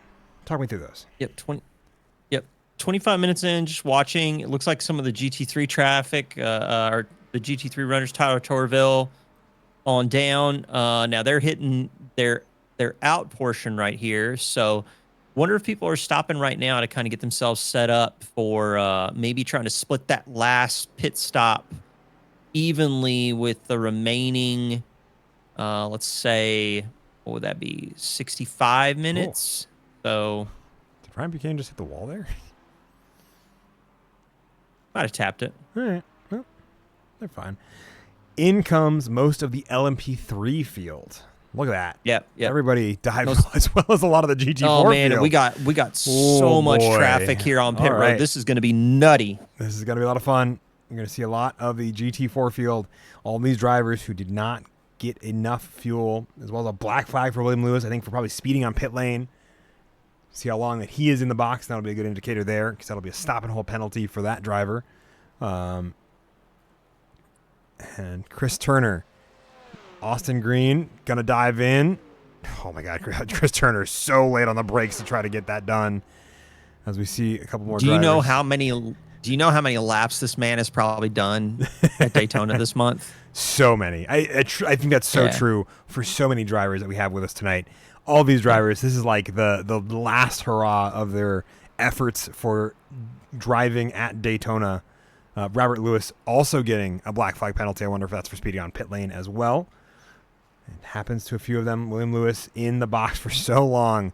I get the feeling that that is the case for those drivers. We see a lot of them work their way out of pit lane after getting their fuel and everything sorted. With the pit cycle, we will see Gian Cardoso, Gian Cardoso, Quinn Fenimore going to dive into it in a bit of a battle here. Let's see if I can do an onboard real quick. So the last LMP3 to pit right now, Jaden Ledbetter diving in right now. It means it has to be a solid 2-stopper? No. 3-stopper with a splash? No. So I think it's going to be a 2-stopper for a majority of the field. Okay. I think what's going to be interesting is that you've got a few people that stopped relatively early. I wonder if they're going to take, because they're probably going to have to stop more than the rest of the field. I wonder if they're going to try and do something where they can maybe like split the fuel loads so that they can maybe try and run a little bit lighter towards the end. But we'll have to wait and see. Yeah, we'll have to see. I think Garrett Hillman. Oh, that's going to be a spun William Lewis. No, sorry, Sean Sullivan. Right behind, right, that happened during all that. We're going to say about William Lewis. Paul Miles keeping the car going straight on the exit to bus stop. Looked like he got a little bit loose right there, but kept it together. He's going to keep going around the oval section. Yeah, but it's going to see those two within a tenth now. Garrett Hillman really capitalizing on the draft here. So you got to make a move or a look into turn number 1 for the position. I think he breaks out and breaks a little early. Yeah, he's giving Milo a little bit of space. Milo the first on Twitch TV. If you guys want to go check out Paul Miles on stream, we've got a lot of people actually right now that are probably streaming right now. You can probably look at Wookie OH, Logan Branson running in GT4, currently in 4th. Let's see. Fourth so that's overall, exciting. Leading GT4 AM. Yep. And he says he's no good at driving. Disagree. Yeah, I would disagree. The man with that. puts in way too much work in the car for him to be bad at it. But exactly. With all that said, after the pit stops, Damon Mitchell taking the lead of the race back with Jaden Ledbetter currently 3.4 seconds behind. So newcomer Damon Mitchell, he had a very, very rocky start in the heat race, but has found firm footing and in the lead of LMP3 Pro right now. That he has. Other drivers, I think it'd be beneficial also to mention, currently streaming Corey Lobner in GT4 Pro, who's currently sitting in 6th in class, 7th overall, as well as Sean Sullivan, who's a little bit further down in GT4 AM. Who else? I know there's somebody else that I'm missing. Let's look for Dan Mitchell.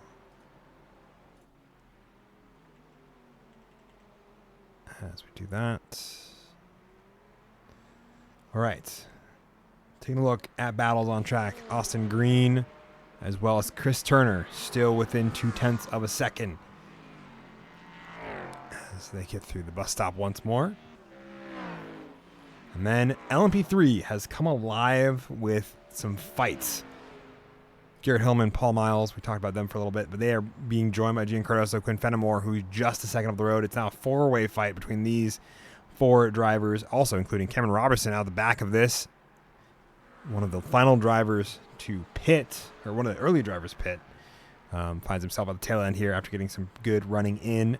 A little ways up the road, Tyler Crow, as well as Bartosz Pisecki and Nathan Wilkins. These 3 find themselves within a second of each other as well. 2 teammates, Tyler Crow and Nathan Wilkins amongst them. Wish I knew the name of the team off the top of my head, but I only have so much information at once. Quite all right.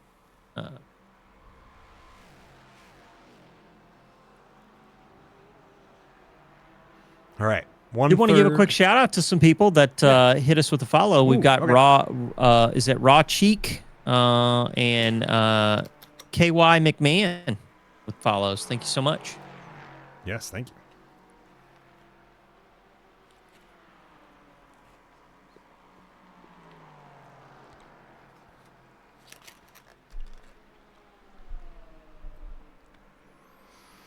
Oh no, Lee Woo jumped to pits with a me-ball flag and no rear wing. What happened? I think the bus stop claimed another victim. Bus stop out here claiming souls. Oh, it was an entry one. Oh, that's always the worst. You see it. You see it on that left rear. And it collapsed. Yeah. It collapsed both suspensions on that left side. Nothing you can do about that. Nope. Like once that happens, it's just bring it home. Yeah, not much we can do there. But Quinn Fenimore getting caught up by lap traffic, sees himself now under fire from Paul Miles, Garrett Hillman, and Cameron Robertson. See if I can get right along board with Cameron Robertson. Get nice nose. We'll do the roof shot. It's always a little bit better.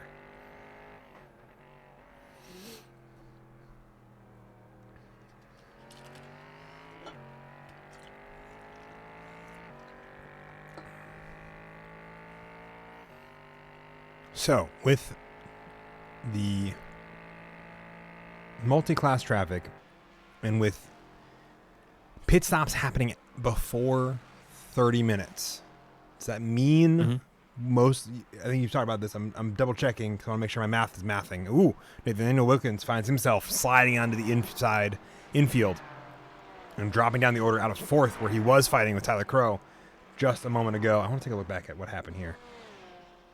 This is Tyler Crow. I want to find... Oh, you see it there. A bit of a gap formed between those drivers because of multi-class traffic. You can see him by himself. Too much inside curbing. You see him catch it. Snap of oversteer takes him back the other direction. Keeps it barely out of the sidewall of Tyler Crow, as well as Bartosz Pisecki, and gets that car going again. Multi-class traffic. How much fuel saving would a driver need to do in order to make this only a one-stopper from here to the end? Oh, I don't know if one stop's possible. Because I think at most they're going to get... So I think at most you do a fuel save. I think you're looking at 35 minutes of fuel. Like that would be like a big save. So I'm thinking more along the lines of just given the amount of time they're going to be on pit road and stuff like that, let's say they're going to have about 30-ish minutes of fuel, just baseline. So I'm suspecting we're looking at somewhere to a 2 to 3 minute save. Try and get at least an extra 2 laps out of a tank in the middle to maybe get another extra 2 laps out of a tank at the end to get the car home. But we're going to see. If I'm taking a look at the data right now, everybody who pitted, at least in the LMP3, is pitted on lap 15. And I think most of the GT3 field also pitted on either lap 14, lap 15 as well. So I would say they're probably looking at a 15 to 16 lap stint to try and get to the end. So maybe 2 16 lap stints back to back. So okay, we'll see. We'll see though. Yeah, see how that math comes out. Cameron Robertson finds himself on the inside this time. Damage. Tows that car. We just talked about it. They were dealing with the into the wall. Hard impact there. Nearly gets it out of the way for all that oncoming traffic so he doesn't end up causing more incidents.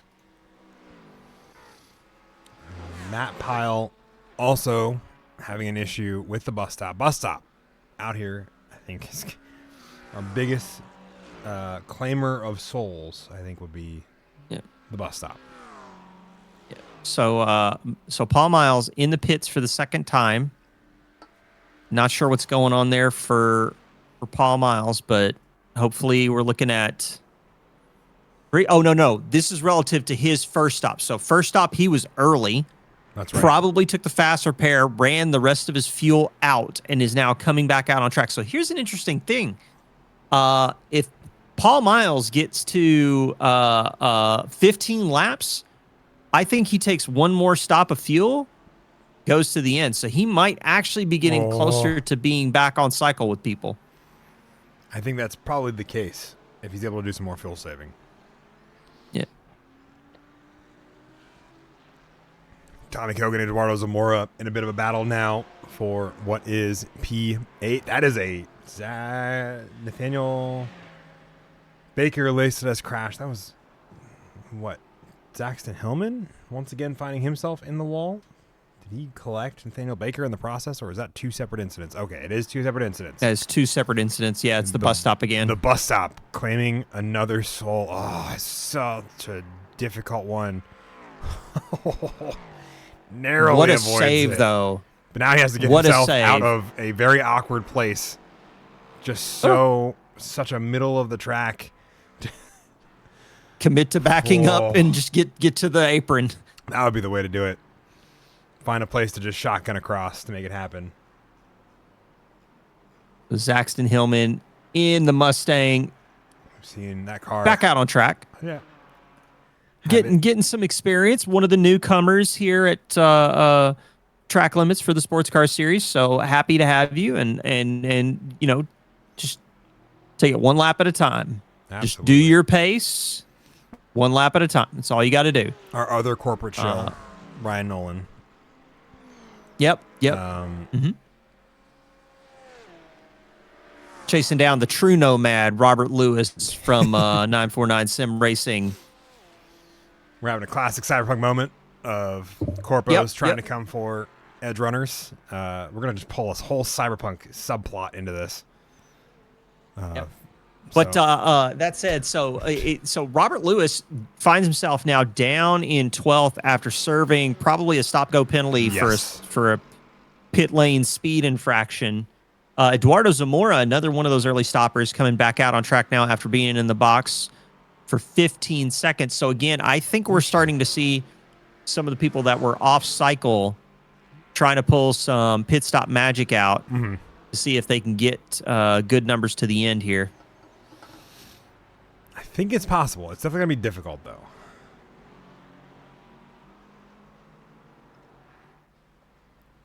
This battle here, Seth Bozeman kind of splitting the difference. Kind of the closest battle on track for in-class position. Let's say Andrew Seelig, our other corporate shill, our first corporate shill, along with trying to chase down Adrian Marozak. Tim Mello, currently sitting, I believe that is going to be in 4th. Yeah, we haven't actually watched too much of the GT4s because for the first time pretty much all day, the field's starting to spread out for GT4s after the first round of pit stops. But Jake Hewitt hanging on to the lead with 1.5 seconds between him and Henry Garcia. Yeah, Jake Hewitt had such a big lead because of traffic early on.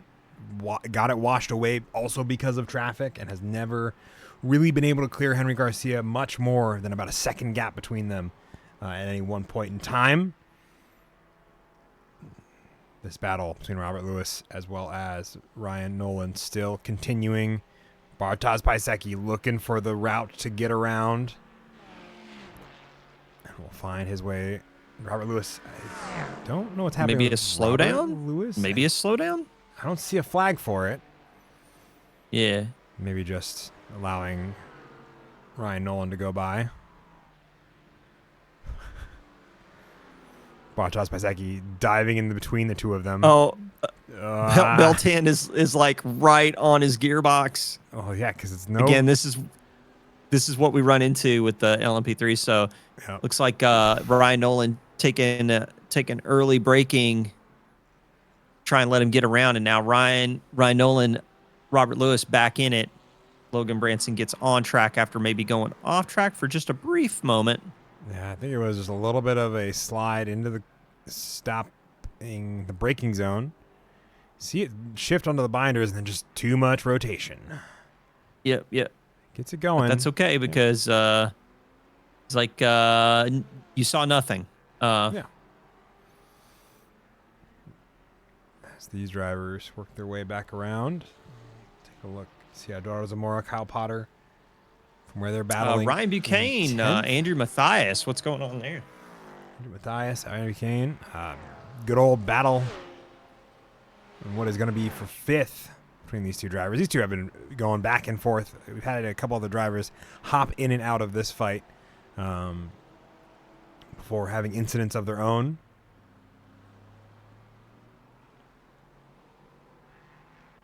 Or these two also had their own incidents, which all of them fall further back. Austin Green, Chris Turner, originally part of that four-man fight between these two drivers as well as the other two. And now it is two pockets of two. As further up the order, Chris Turner, Austin Green continue to square off for that position. 2/10 here. Let's hop on board. Kai McMahon saying, let's go Tim Mello. So, yeah, still sitting in fourth.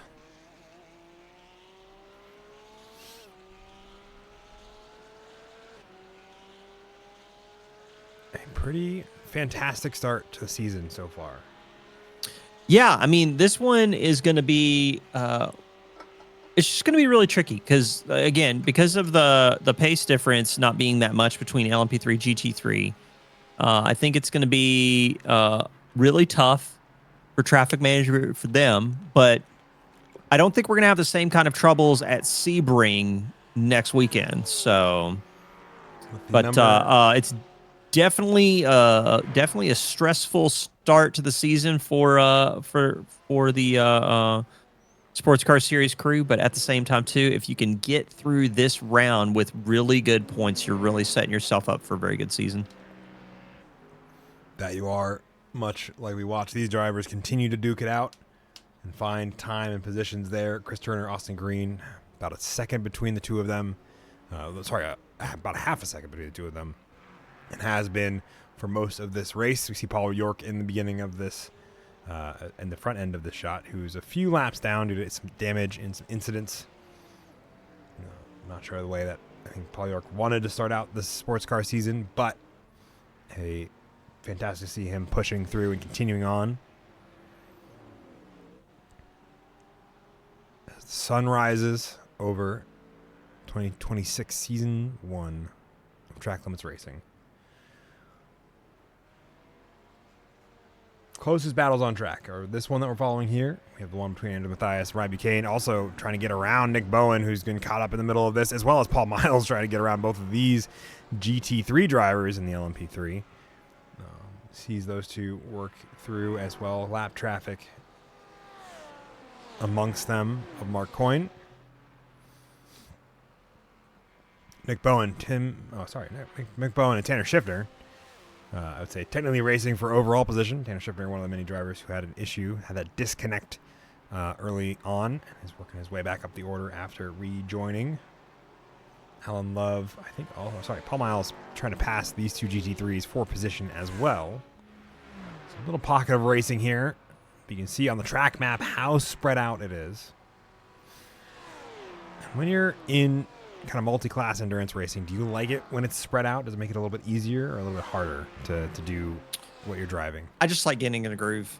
I just like whatever it is to get in a groove. Usually it's like if I've got somebody around me that like I'm matching in terms of traffic, or if I'm not really matching traffic, if I'm off pace, it's really just about finding my rhythm and trying to make sure that I'm hitting the lap times that I know I can hit. And then really the final piece of it is it's really tricky when you're running these like longer stints, because these guys are going to be in the car. They're going to be doing 3 to possibly 4 stints. Is don't get that 1,000-yard stare where you kind of like zone out. It's a difficult one to do. Paul Miles leaning on the door of Andrew Mathias. It's always my favorite spot of racing, when you kind of find the flow and you can kind of just let your body do the thing and you don't really need to think about it too much. Think about it enough, obviously. You don't want to, crash the car or zone out like you're saying. But like when you find that zen kind of everything's just grooving the way you want it to, and you don't really have to think super hard about it. I'd say unlike Tyler Crowe, Gian Cardoso, who have to, I think, try to figure out how to do this stance a little bit further for LMP3 overall.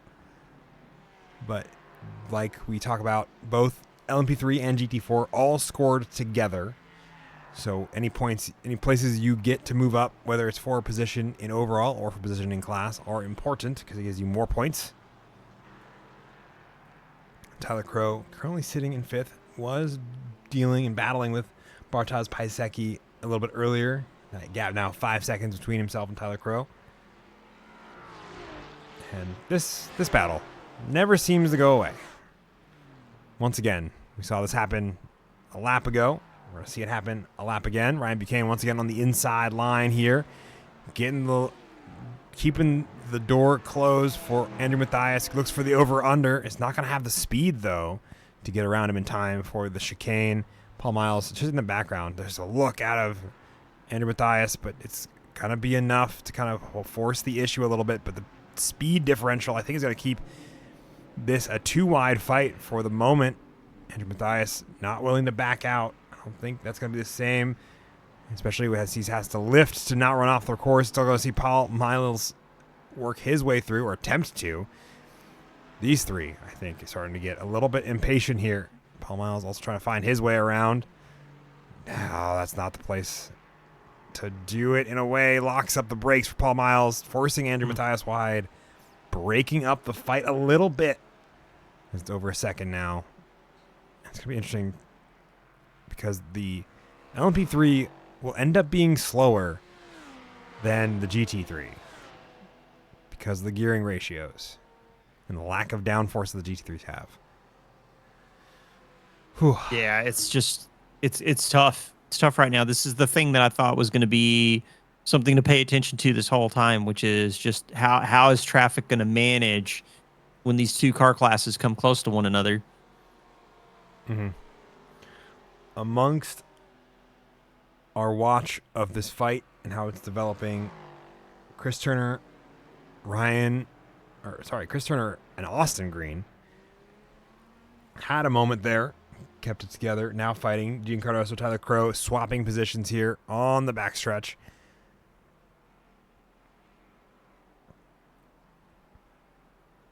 And a meatball for Jaden Ledbetter. Jaden Ledbetter.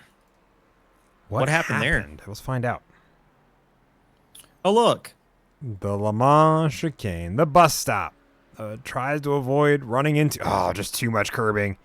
Bounces that front left off the wall, and that is definitely going to see that car have to come down pit lane to get the quick repair applied. Yeah, quick repair, and then hopefully... so still kind of too far out to maybe have enough fuel to get to the end from right here. Mm-hmm. So Damon Mitchell just has an absolute cushion right now. Just needs to be doing his best, putting in his fast laps, and so some quick math we need to, I think, kind of apply here. Bartosz Pisecki now in 3rd as a result of Jaden's dip into the pit lane. I think he's going to end up being 4th after the pit cycle for himself and the rest of the main field. Currently sits 22 seconds behind Damon Mitchell and is running about a second a lap faster. Not quite. It's usually a few tenths between the two of them. I have a question, though. Is it enough to catch Benjamin O'Shea and or Damon Mitchell by the end of this race if Bartosz keeps increasing the pace like he's been doing? I mean, I think he can catch Bartosz. I think that might be possible. I think 22 seconds is a pretty stiff ask. But at the same time too, the traffic around here, as we just saw with Jaden, like it's tough to manage. Paul Miles now going into turn 2, still trying to find his way around these GT3 cars, but kind of just stuck in the groove with these guys. Once again, leaning on the door. Saw it happen last time. Oh, there might have been just the smallest touch, but everybody keeps going in the same direction. Oh my gosh, here comes Paul Miles trying to get around one or both of them. It's such a hard task when you have to get through 2 cars, and the speed difference really isn't there for these two sets of machines. Mark Coyne now getting caught up in it because this battle that keeps kind of going back and forth between Andrew Mathias, Ryan Buchanan, and Paul Miles is just slowing all 3 of them down. And you're going to see, oh my gosh, Paul Miles having to brake harder to not run into Ryan Buchanan, who's taking the racing line here. And now in the background of all this is Tommy Kogan, who will be racing both Ryan Buchanan and Andrew Mathias for position. Yeah, it's kind of it's going to be interesting. Gian Cardoso coming in for his pit stop. I believe he had one of the early stops as well. Tyler Torville's in. Interesting. Tyler Torville's in early. Yeah. So Tyler Torville with this pit stop, I'm thinking he's got to take one more. Yeah. I mean, we saw them at 25 minutes. I think it makes sense that this ends up also being at 52 minutes. Yep. Especially when we see Jack Wilkins and a lot, or at least Herbert Pineda, which... Yep. Here we go. Everybody's starting to come in. GT3s are kind of the canary in the coal mine here. So what I suspect will happen now. Okay, so we got a little over 30 minutes left. Now, what I would be doing is if I didn't need to take tires, I would not take tires. I would be taking half a tank to try and get to the end, to then take a half a tank to get to the end, and I would run the same set of tires the rest of the way. Yeah. Because there's no reason to try and run a full fuel stop at the end and drive slower with more weight. Oh, these two. So I'm thinking if you've got, I mean, because we got 27 minutes from the time they hit the line on the out to the end of this race, or not 27 minutes. We got 37 minutes. Excuse me. So again, you only need to take, what is that? What would that be? That would be 15. Yeah. And then what? 3.5 minutes. So what? You need 20 minutes of fuel. I think is a good start. Good solid start. Good solid push. You're gonna be light. You're gonna be on used tires. Yeah. So I mean, it's almost basically another tank because if they only run 25 minutes. Yeah, that's true. It never really is a full tank. It's it's half a tank because of our 50% fuel limitations, which makes for some nice easy light driving anyway. But it sounds like math-wise, it's 15 to 20 minutes for the final stint at this rate.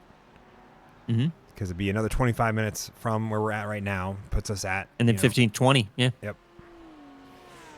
So, I mean, they might be able to shave, I don't know. What would that be? That would be probably 2-3 laps of fuel off the tank. But, again, I mean, if people can kind of get the math done in their head quickly, save a little bit of fuel, or alternatively, fill the tank up for your normal stint with the idea that you're going to continue to stay on the same rubber and run light at the end. That might be the actual play. That makes sense to me. See Garrett Hillman now harassing Dan Mitchell.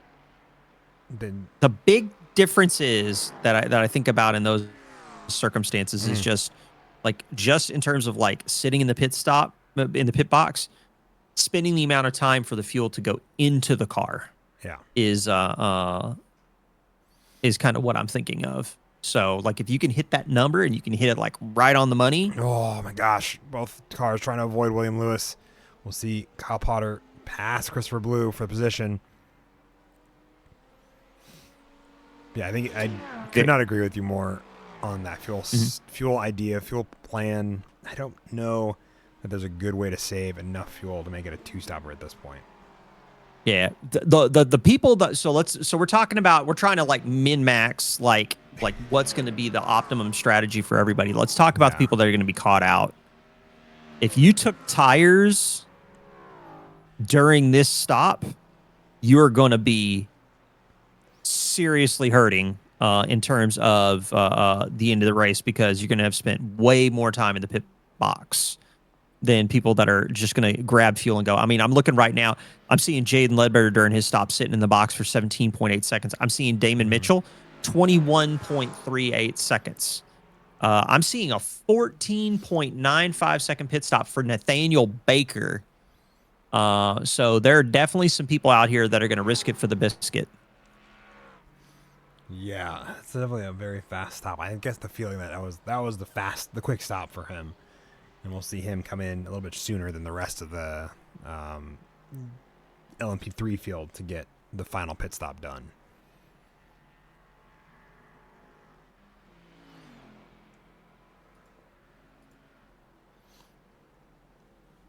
Cobb Chavez finding himself in third. Well, before his own pace cycle, he went 2 laps further than the GT3 field. Yep. So I wonder if he's trying to make a 2-stop work by just fuel saving. He might be. He might be.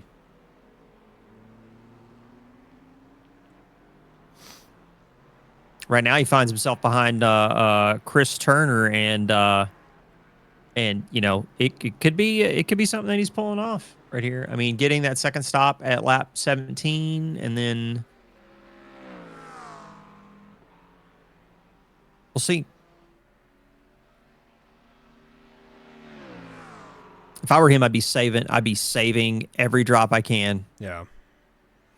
Because he's going to have to stop. They're going to have to stop. If he has to stop, he's definitely going to want to spend as little time in the stall as possible. So he wants to save as much fuel as he's going into that final stop.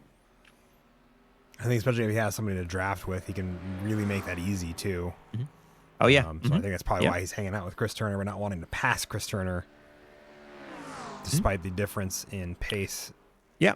I mean, after he pits, he's going to cycle down the order. So Chris Turner may not even be his race. So for him, he's probably just going to try and drink in the draft as much as possible and try and maximize his pit strategy for going into that last stint. Could be. I mean, like if he doesn't have to pit a third time, this could be the fight. I mean, his second pit stop was at lap 17, so I'm thinking he's going to have to stop. Well, yes. It's just, I'm wondering if, I'm debating if he's trying to make it a 2-stop, once at 30 minutes, once at 60 minutes, and then try to run it. I mean, he took the early one. It's just the thing that I'm kind of curious about now is, so he's going to 3-stop regardless. It's just that he took his first stop very early. But the thing is, though, is that it looks like if he's doing the save, I don't know. I mean, he might be able to pull something out. He might be able to pull something magical out. You want to talk about something that's magical right now is that GT4 field is kind of closed down again. Henry Garcia is ahead of Jake Hewitt, and the fight is back on between these two. Oh, wow. What just happened there? Oh, that is Quinn coming across Henry Garcia's nose. What happened? He got loose. What? Oh my God. Happened there? Quinn gets loose, comes across, collects Henry Garcia. Let's ride him on board with Henry. Do you think he thought he was clear? I think he was. What was that steering input? I don't know.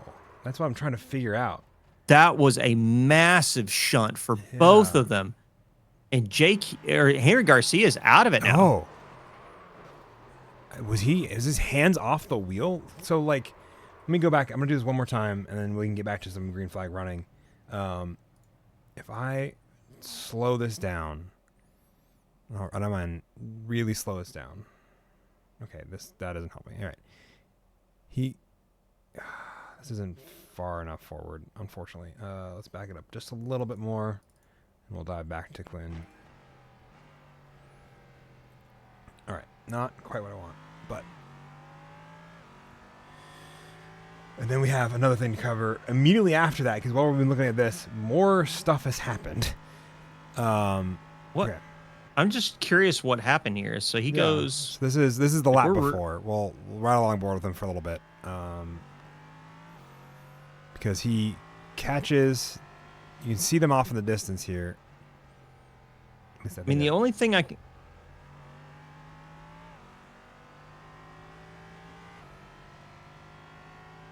So there they are off in the distance. We're coming around NASCAR 1 and 2. And I want to slow it down right before... It seems like he just loses control of the car as he... I see the wiggle of force feedback pushing the wheel the other way because he's not holding onto it well enough. And I don't want to say that he's let go of it, but it definitely doesn't look like he has a good control of the wheel. And I'm super curious what that wiggle there. So you see he passes one of them. I think... All right. He goes to pass the other one. This is where it gets really sketchy because the pace differential, because of the new tires, they are very similar in pace. And right about here, you'll see the wheel just kind of wiggle. And I'm super curious if he took a hand off or both hands off to do something. And there you see that wiggle right in this. See that little wiggle to begin with. He catches it, but at that point the car's already unsettled. He goes to put in the input to not hit the wall, and that is what sends it over. And that's what collects Henry Garcia. There's counter steering. That is unfortunate. And then Henry Garcia out again. Nathaniel Baker and Tyler Crow both have incidents here as well, with Ryan Blyce also involved. Nathaniel Baker in that 99 getting around Sean Newman, keeps it alive. These are all, I think, these maybe just their own incidents. Yeah, he just spins it. Nope. What happens here? Tyler Crow just clatters Nathaniel Baker, and both end up with suspension damage. You can see it on that right rear there, the left wheel of what we can see of those two,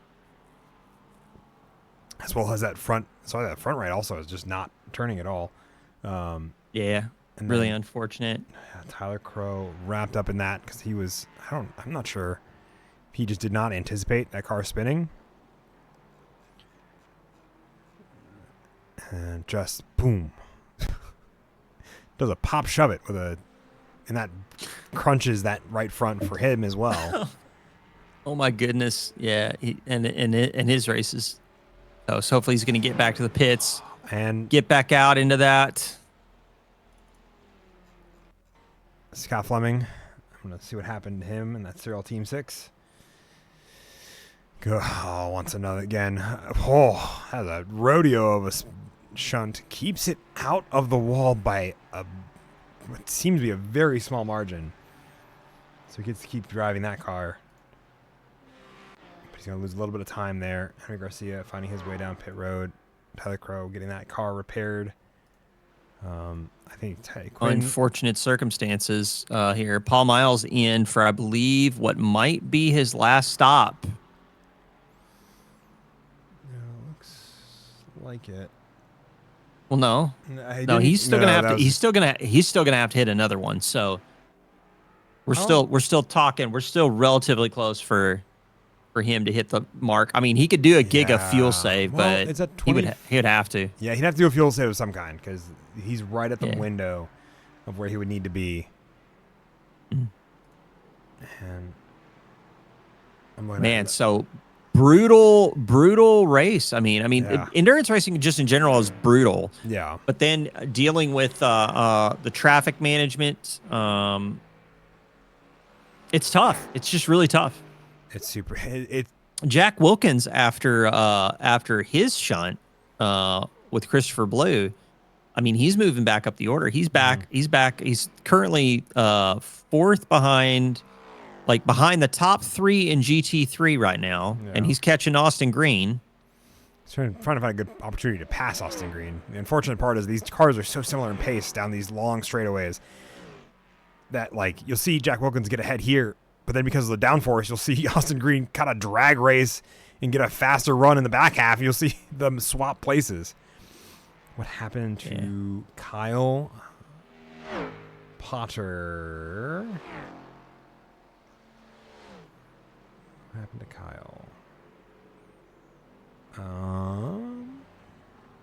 A little bit of a lockup from Jack. Yeah, that doesn't help either. But it's so awkward for these two cars to try to kind of drag race each other, especially if the big old lockup keeps it out of the window. Jack is really trying to hustle that car, and now a drag race now. But he's going to have more downforce as they get ready to go through the bend here. Oh.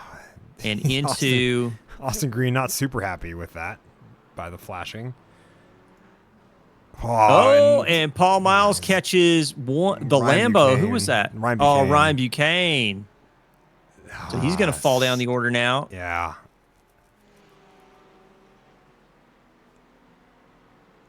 Kyle Potter wrapped up in an incident, I think, earlier on. Finds himself currently sitting in 10th.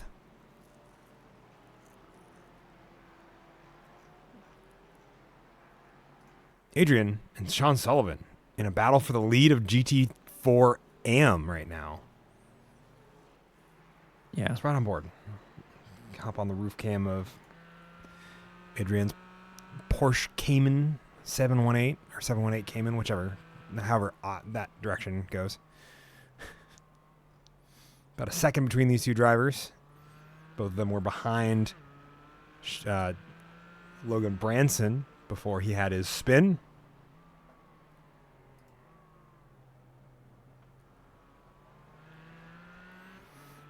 Get to see, I believe. Yeah, it looks like she's not playing around with traffic. I think she's trying to play it conservative and not get mixed up in anything.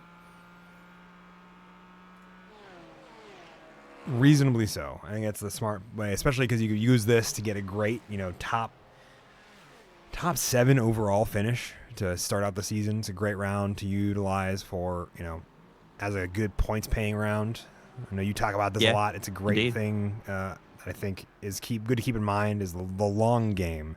Yes, you can have a win in GT4 AM, but you could also get run into by another class, and then you would have no win or no podium in GT4 AM, and then no good points. So yeah, I mean, it's kind of like if you think about especially in LMP3 and GT4, since those two categories are scored together, it makes it very tricky.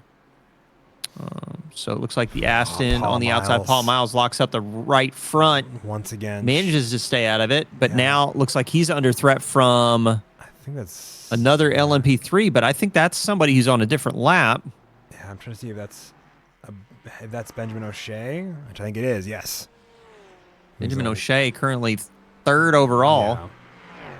10 seconds still ahead of Bartosz Pisecki. Jack Wilkins. So Jaden, after his pit stop, cycled out 2nd, currently 5 seconds back. And in terms of last lap pace, I mean, he's about 0.3 quicker than Damon. But he's got to make some magic happen, I think.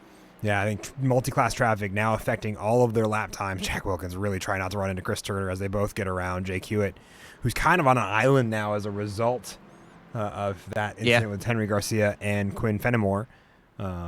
Those two drivers, I think something happening there with that input that caused that car to lose control. Jack Wilkins finally getting the job done by leaning on the door, getting on the inside. That's the only really good place is one of these two horseshoes to get a pass done. Now, Andrew Mathias comes under fire from Tommy Kogan in a battle for what is now 5th. He's going to lean on the door of William Lewis, and Tommy Kogan's going to work his way around. See if he has a mega lunge up the inside. Just enough to get around William Lewis, who gives them plenty of room. Tim Mello, who's currently 3rd in GT4 Pro, is going to be behind that William Lewis now. As we watch, let's see. I'm going to ride along board with Mark Coyne, who's just a lap behind them. I want to see what this battle looks like from the ground. Actually, we'll hop ahead to Tommy Kogan. See where the time separates these two drivers. Half second means that he's probably going to get some good draft, if I had to imagine.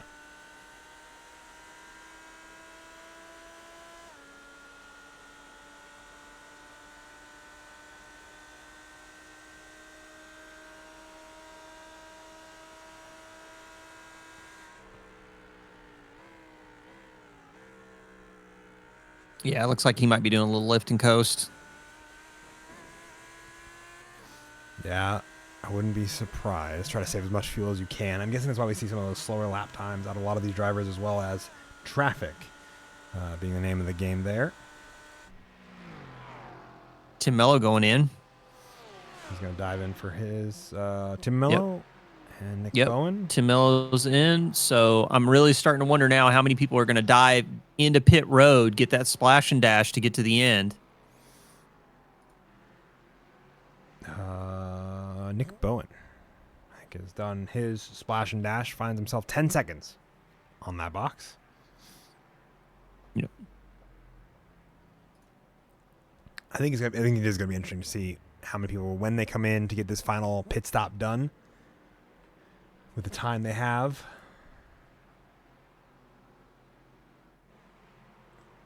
Current on-track action involves these two, as well as a battle between John Newman and Paul York for overall positions, as they get themselves sorted. Ones who have Christopher Blue just allowing all these drivers by. Had a bit of an incident earlier, as is now trying to nurse that car back to the start-finish line or the pit box once more.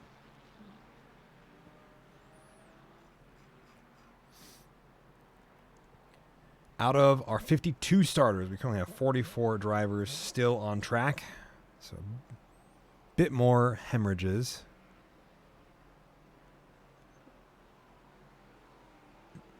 Rough night for me, not used to driving GT4s. I'm going to say probably, if I had to guess, you are Zaxton Hillman for chat.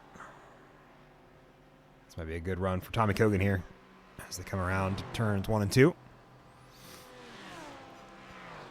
Hey.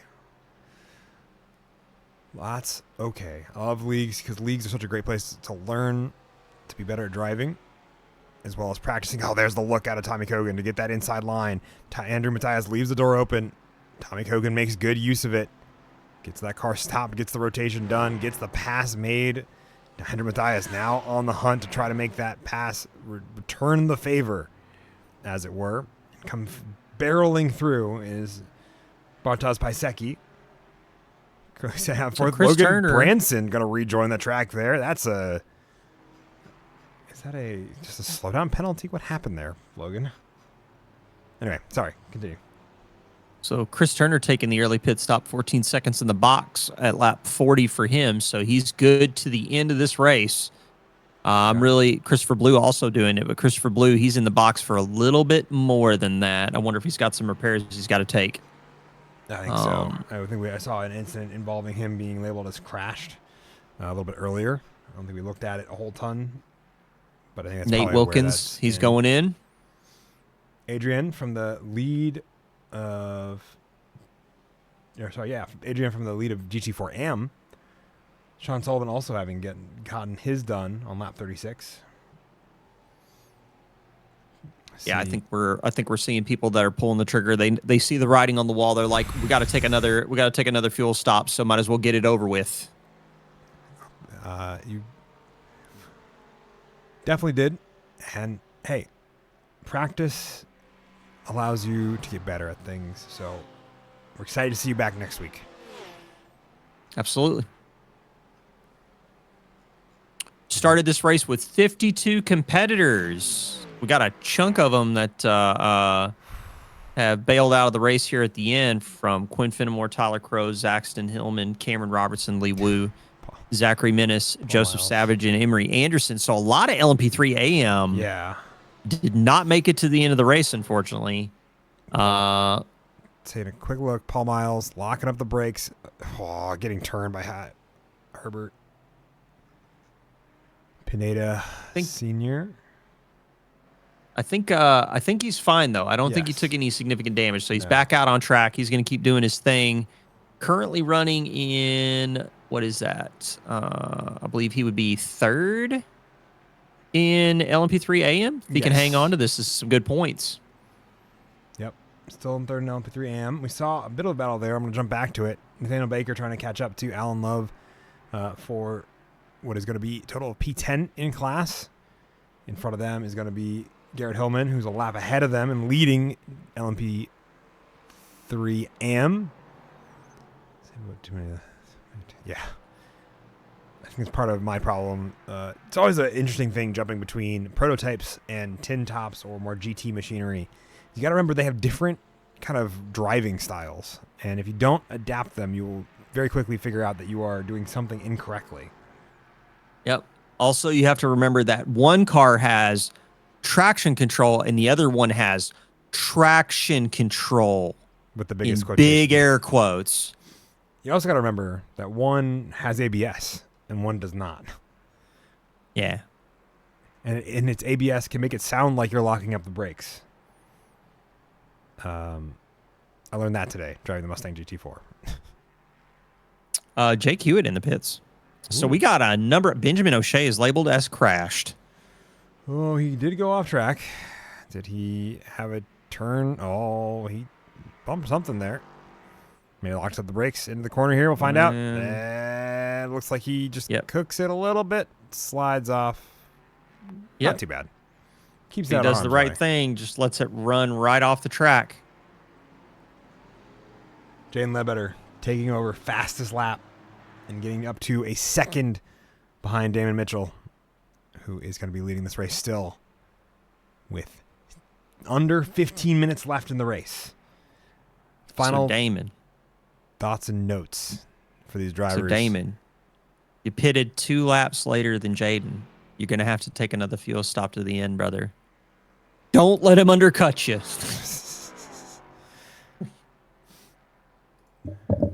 That is the one rule that I live and die by when it comes to racing people on equal stints and stuff like that. It's like if the fuel number, if I can set it up, I do not let them undercut me under any circumstance. Well, the undercut is going to be happening unless Damon Mitchell takes the pit stop. Oh my gosh, Herbert Pineda and Tommy Cogan after that incident with Paul Miles, now in a 3-by-2-ish battle for position there. Tommy Cogan going to dive into pit lane to kind of make that a little bit of a different one. What is happening? Herbert Pineda just going on the inside to try to get the, not sure if it was pass is the right word, but reclaim the position, and then Bartaz going to leave him no room there. Or is actually going to lift out and not get run into, I think is the plan there. And then he's going to lean on the door there, forcing Herbert out wide. Emery Anderson locking up in the background. So Benjamin O'Shea in the box for 10.8 seconds. Tommy Cogan in the box for 8.7 seconds. Wow. All right. As he comes out on track. Yeah, it's him there. And we still got people that are going deep into this last stint. And I'll be real with you. I don't know if that I don't know if that is going to work out. So Tyler Tourville, but we're going to find out. Going to come into the pits from the lead of the race for GT3. As well as Jack Wilkins coming in for their final pit stop. Tyler Tourville with a black flag for speeding on pit road. That's unfortunate. So he will be in that box for an extra probably 40 seconds, I think is how it usually is. David Mitchell, not wanting to be undercut, comes in as well. We're going to see a whole bunch come in from the race as it comes down to a close. Like we said, about 10 minutes left is when we'll see a lot of these on cycle or kind of on, not deviating and choosing their own fuel cycle. Yeah. So 12 in the box. 22, 48.7 total. For Jaden Ledbetter. Yep. Ooh. We're going to see what hit. 9.6 seconds. That's a lot of time saved in the box. Can he keep it? Because it's such an awkward pit exit. You don't really leave. You don't get free of the pit limiter until right about here. There's Jaden. In the background, but that is a 4-second gap. So he has got that well and adjusted here to the end, giving himself another buffer to squeak out here. Benjamin O'Shea shaving off 2 seconds between him and Jaden Ledbetter as they exit the pits. Bartosz Pisecki is going to have a little bit of a hill to climb to catch up to Garrett Hillman, which would be good to maximize his overall points. Garrett Hillman still has to come in for a pit. He's only pit twice. And while it's on lap 31, good. I don't think he's going to make it with No. So that's good. That's good for Bartosz Pisecki. It's going to give him an opportunity to get a little bit closer to Benjamin O'Shea before the end of the race. Robert Lewis is in the pits. Looks like Ryan Nolan is in well, but Ryan Nolan is serving quite a long pit stop. I believe he might be getting some repairs. Austin Green in the pits now.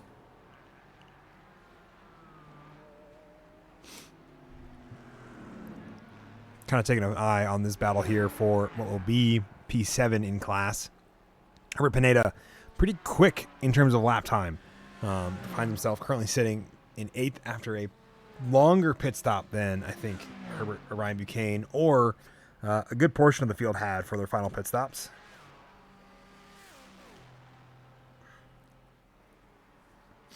So Austin Green out on track or heading out of the box after 10 seconds in the pits.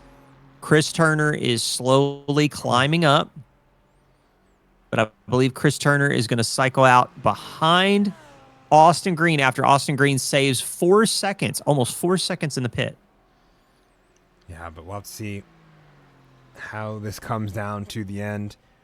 A great kind of pass being done there by Herbert Pineda to take over P7 after the pit cycle. And Matthias got to come out just ahead of these drivers. What you got? Just want to comment right now about how Jaden Ledbetter has cut a 4-second gap down to 2.3 in what? 2 laps after their most recent pit stop? Like a 1 lap. Because I don't think Damon Mitchell is still coming around into the bus stop after his outlap. But I think traffic had a hand in it. That did not go in the favor. Well, Damon Mitchell seems to be just going a lot slower now. See the gap there on screen.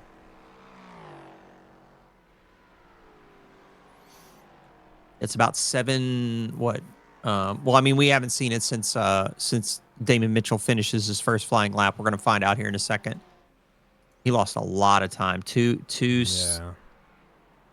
But that was pit stop, so that's probably what I'm missing here is 2 minutes 7 seems like 144. No, you're good. 144.19 to 142.61. So it is. Yeah, that's a big delta right now. Damon is under threat. All top DT4s traffic. Done. Go ahead. I'll say, reading from chat, top DT4 is done pitting. Yes, all are done pitting. Yep. I have a black flag for Tim Mello as well. I don't know if that's for incident limit or for a pit stop. No, that would be pit stop. He took his pit stop just a moment ago. Okay, so for pit lane speeding on exit would be, I think, where that applies. So it is now to the end of the race, and Damon's going to have to do quite a lot of traffic management here. Has lap traffic as well within his own class. I think that's going to be Paul Miles. Nope, excuse me. Who is that? Emery Anderson. Right? Nope, he's out. Ryan Blyce. Yep, Ryan Blyce. There we go. But. The back end steps out. And Jaden Ledbetter is going to inherit the lead of this race back almost in the same place where he lost it. I'd say about one chicane sooner, the entry chicane instead of the exit chicane. Yep. But on-track action, not done yet. Chris Turner, Austin Green. Or excuse me. Nope. I'm thinking of Paul Miles and Austin Green, which is not for class. But it's for Chris overall. Turner's 2.8 seconds back, but Ryan Buchanan is 0.3 behind Herbert Pineda. Yeah, this battle Senior came and went. Ryan Buchanan serving a quick slowdown penalty to avoid a black flag earlier. But now, 0.3 is all that separates them. We're coming down to the wire. We are in the last 5 minutes of this race, ladies and gentlemen, as we have some battles that are going to go probably to time. Yeah, Herbert Pineda trying to go up, but Ryan Buchanan is like, hey, I'm there. Gonna have the outside line, which may not be as ideal. See if the over-under is what Ryan Buchanan's looking for. If he's just gonna try to hold in the draft. He tucks back in behind Herbert.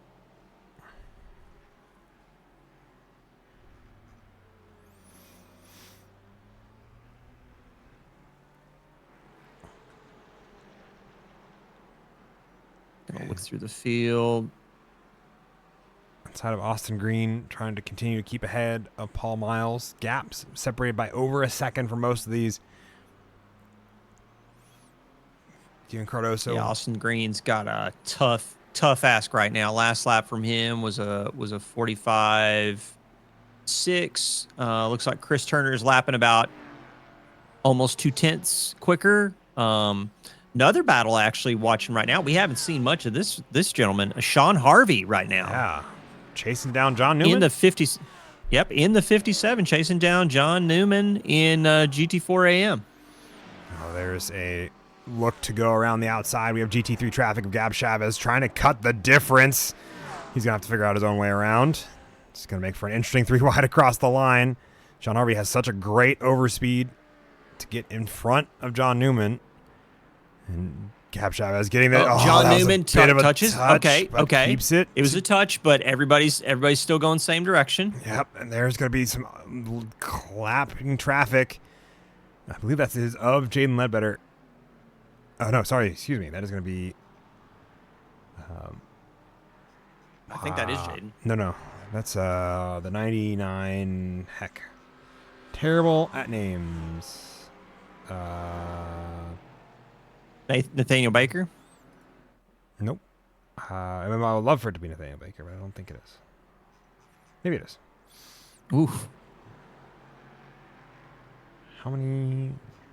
Man, more racing here. We got Garrett Hillman and Gian Cardoso. Is that what's going on here? Yeah, that is what's going on here. A little bit of lap traffic and multi-class causing them to kind of slide together in the closing stages here. As we get down to the wire, I think we have 2 laps left. I think it'll probably be white flag. Yeah, when Jaden comes across, I think it'll be white flag. For Jaden. If I hit the grid button, yep, you see the white flag there. As Jaden comes across the line, 1 more to go there. Keeping an eye still on this battle here, as well as one between, I think it's Tyler Torville and Nathaniel Baker for overall position. No, that's Nathaniel Baker and Bartos Pizecki. Gab Chavez has to dive in, take a last lap splash and dash, which is painful. Yep.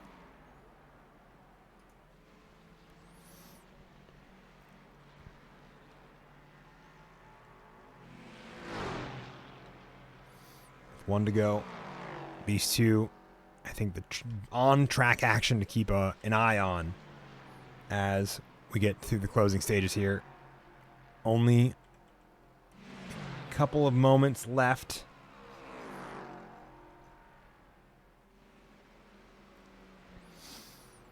Sean Sullivan, I think, also battling. Nope. Yeah, battling Scott Fleming, who's getting pushed out wide by Eduardo Zamora for position.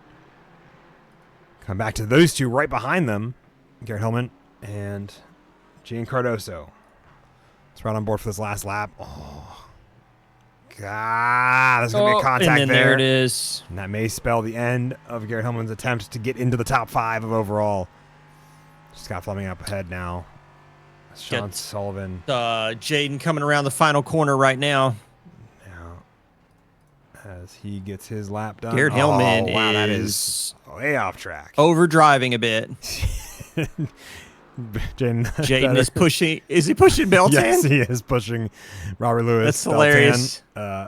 Across the finish line. Coming home 10 seconds ahead of Damon Mitchell. Finishes 7 seconds ahead of Benjamin O'Shea. Ryan Buchanan now fighting with Gab Chavez after getting past Herbert Pineda.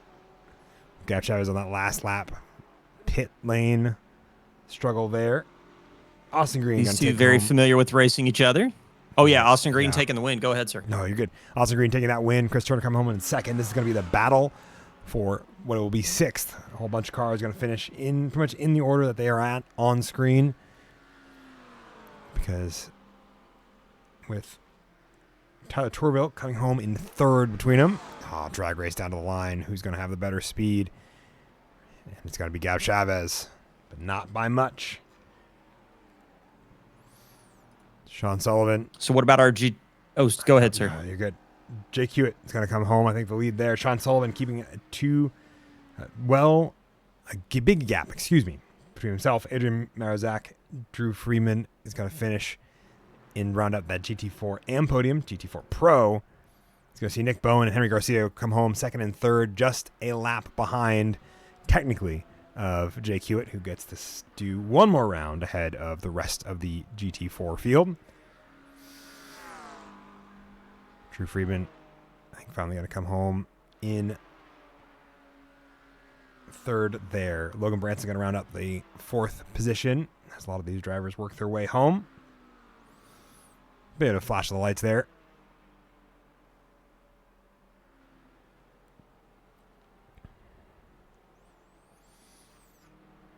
All right. What a race, man. Absolutely.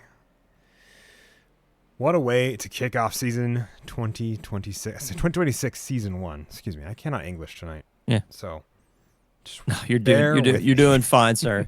You're doing fine, sir. We're doing it. No, that was a waste So of a Nathan round. Racing coming in saying that's a round for you. I mean, I don't know, dude.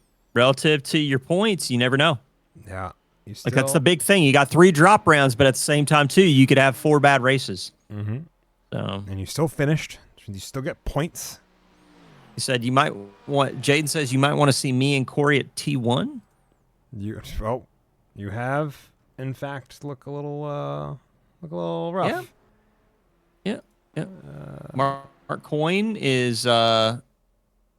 decided to spin his tire around, but yeah. Okay. This is Craziness. you. Okay. Not sure what's going on there. What? Should we take a look at the finishing order, sir? We do got some Get these results for the folks. Let's look at these results. For the feature, we're going to go the by class LMP3 Pro. To kick us off, Jamin Ledbetter going to come home the winner of that. Damon Mitchell going to be in second place there. Benjamin O'Shea going to round out the top 3. Bartosz Bajsecki and Gian Curtis going to round out the top 5. Jack Wilkins is going to finish home in 6th. 7th is going to be Nathaniel Baker. Quinn Fenmore going to round out the top 8. Quinn Fenmore, I think, not finishing this race. LMP3 AM. Philip? Yeah. I'm going to wait for the results to show up on your feed before I start talking because my stuff is broken. All right, so Garrett Hillman getting the top finish in LMP3 AM with Nathaniel Wilkins in second. Paul Miles does come home in third. Very tough race for LMP3 AM. I think there was maybe 1 or 2 that actually finished in like a pure LMP3 mix. So definitely a tough race. Thank you. Is that Mari? Thank you so much. So yeah, Alan Love in 4th with Ryan Blyce in 5th. Tyler Crow finishes 6th. And then we've got a lot of people that didn't make it to the end of the race with Cameron Robertson, Zachary Menace, Joseph Savage, and Emery Anderson. Yeah, it was such a war of attrition for the LMP3 AM field. In GT3, another war of attrition in a different regard. See Austin Green come home 2 seconds ahead of Chris Turner. Tyler Tourville having that's what they're talking about. Oh my God. Sorry. In the background, you could see what Jaden was mentioning for us to cut to. That explains it. Tyler Tourville, after having a very sizable lead to Austin Green and Chris Turner, had a speeding on pit lane penalty on the final pit stop of the night, which cost him his win, sees him come home in 3rd. Tommy Kogan rounding out the top 5 alongside Andrew Mathias for 4th and 5th. Gab Chavez and Ryan Buchanan separated by only a few hundredths because they had a showdown to the line. Herbert Pineda going to come home in 8th. Eduardo Zamora, Kyle Potter rounding out the top 10. Then we got Robert Lewis, Mark Coyne, Tanner Schiffner, Ryan Nolan, Paul York are going to come home top 15, and Matthew Pyle as well as Christopher Blue, I believe, do not finish this race. Or no, sorry, they do finish the race, just a few more laps down. GT4 Pro, Phil. All right, let's take a look when it pops up. All right, Jake Hewitt had a heck of a start to the season with a pretty dominant finish in first place. Nick Bowen and Henry Garcia round out the podium with Corey Lobner, Scott Fleming, and Tim Mello finishing out the top 6, with Sophie Boozman being the last GT4 Pro to finish the race. Lee Wu did not finish the race. He was 32 laps down. Awesome. And last, but certainly not least, GT4 AM. We saw a lot of action happen for these drivers, kind of in our relatives for the race. in the timing tower here. Sean Sullivan going to come home with the winner. 13 seconds of Adrian Marzak. That last pit stop separating those by a little bit more than we saw in that quick moment on stream. Drew Friedman is going to round out that podium. Logan Branson coming in fourth after his spin cost him where he was sitting at the top of the podium. With that, and Andrew Seelig rounding out top 5, we have also Sean Harvey, John Newman, William Lewis, and I'm going to come home the 8 drivers that finished this race. Zaxton Hillman choosing to retire after having a bit of a rough one. We saw that car, I think, come across the track a good number of times, but with I would say, very good amount of perseverance there. I think with some good practice for next week when we go to Sebring, I get the feeling we'll see him finish a little bit closer to the rest of the field. Yeah, I think Sebring will also be pretty tough, but at the same time, I feel like LMP3s are going to have an opportunity to leverage their downforce a little bit more to build a gap with the GT3 runners. I mean, I'm really just looking forward to seeing what the rest of the season's got in store for us. But yeah, if you want to be a part of the action at all, if you're interested at all in participating, be sure and check out Discord. I can put the link in chat for you guys, or somebody can with !Discord. Yeah, that's where you'll go to find out if there are any slots open, join in the action, or just hang out and chat and be a part of the broader community. But yeah, Sebring should be fun next week. Not too far away. We'll be going to Sebring, which is where you'll be able to see these drivers drive on a track other than the track they've been driving on for about a month without many breaks. I'm excited because that means I get to commentate about Sebring, which means I don't get to drive Sebring, which means I'm excited because I don't like driving Sebring on sim racing. It's my least favorite track as a driver. I will say that. You don't like bumps? I don't like riding on a washing board. You're right. Yep. I feel you. So, but it makes for some good racing. People often quote that it's the racing that's always good there. I would say that's true of any track with the right people and the right mindsets.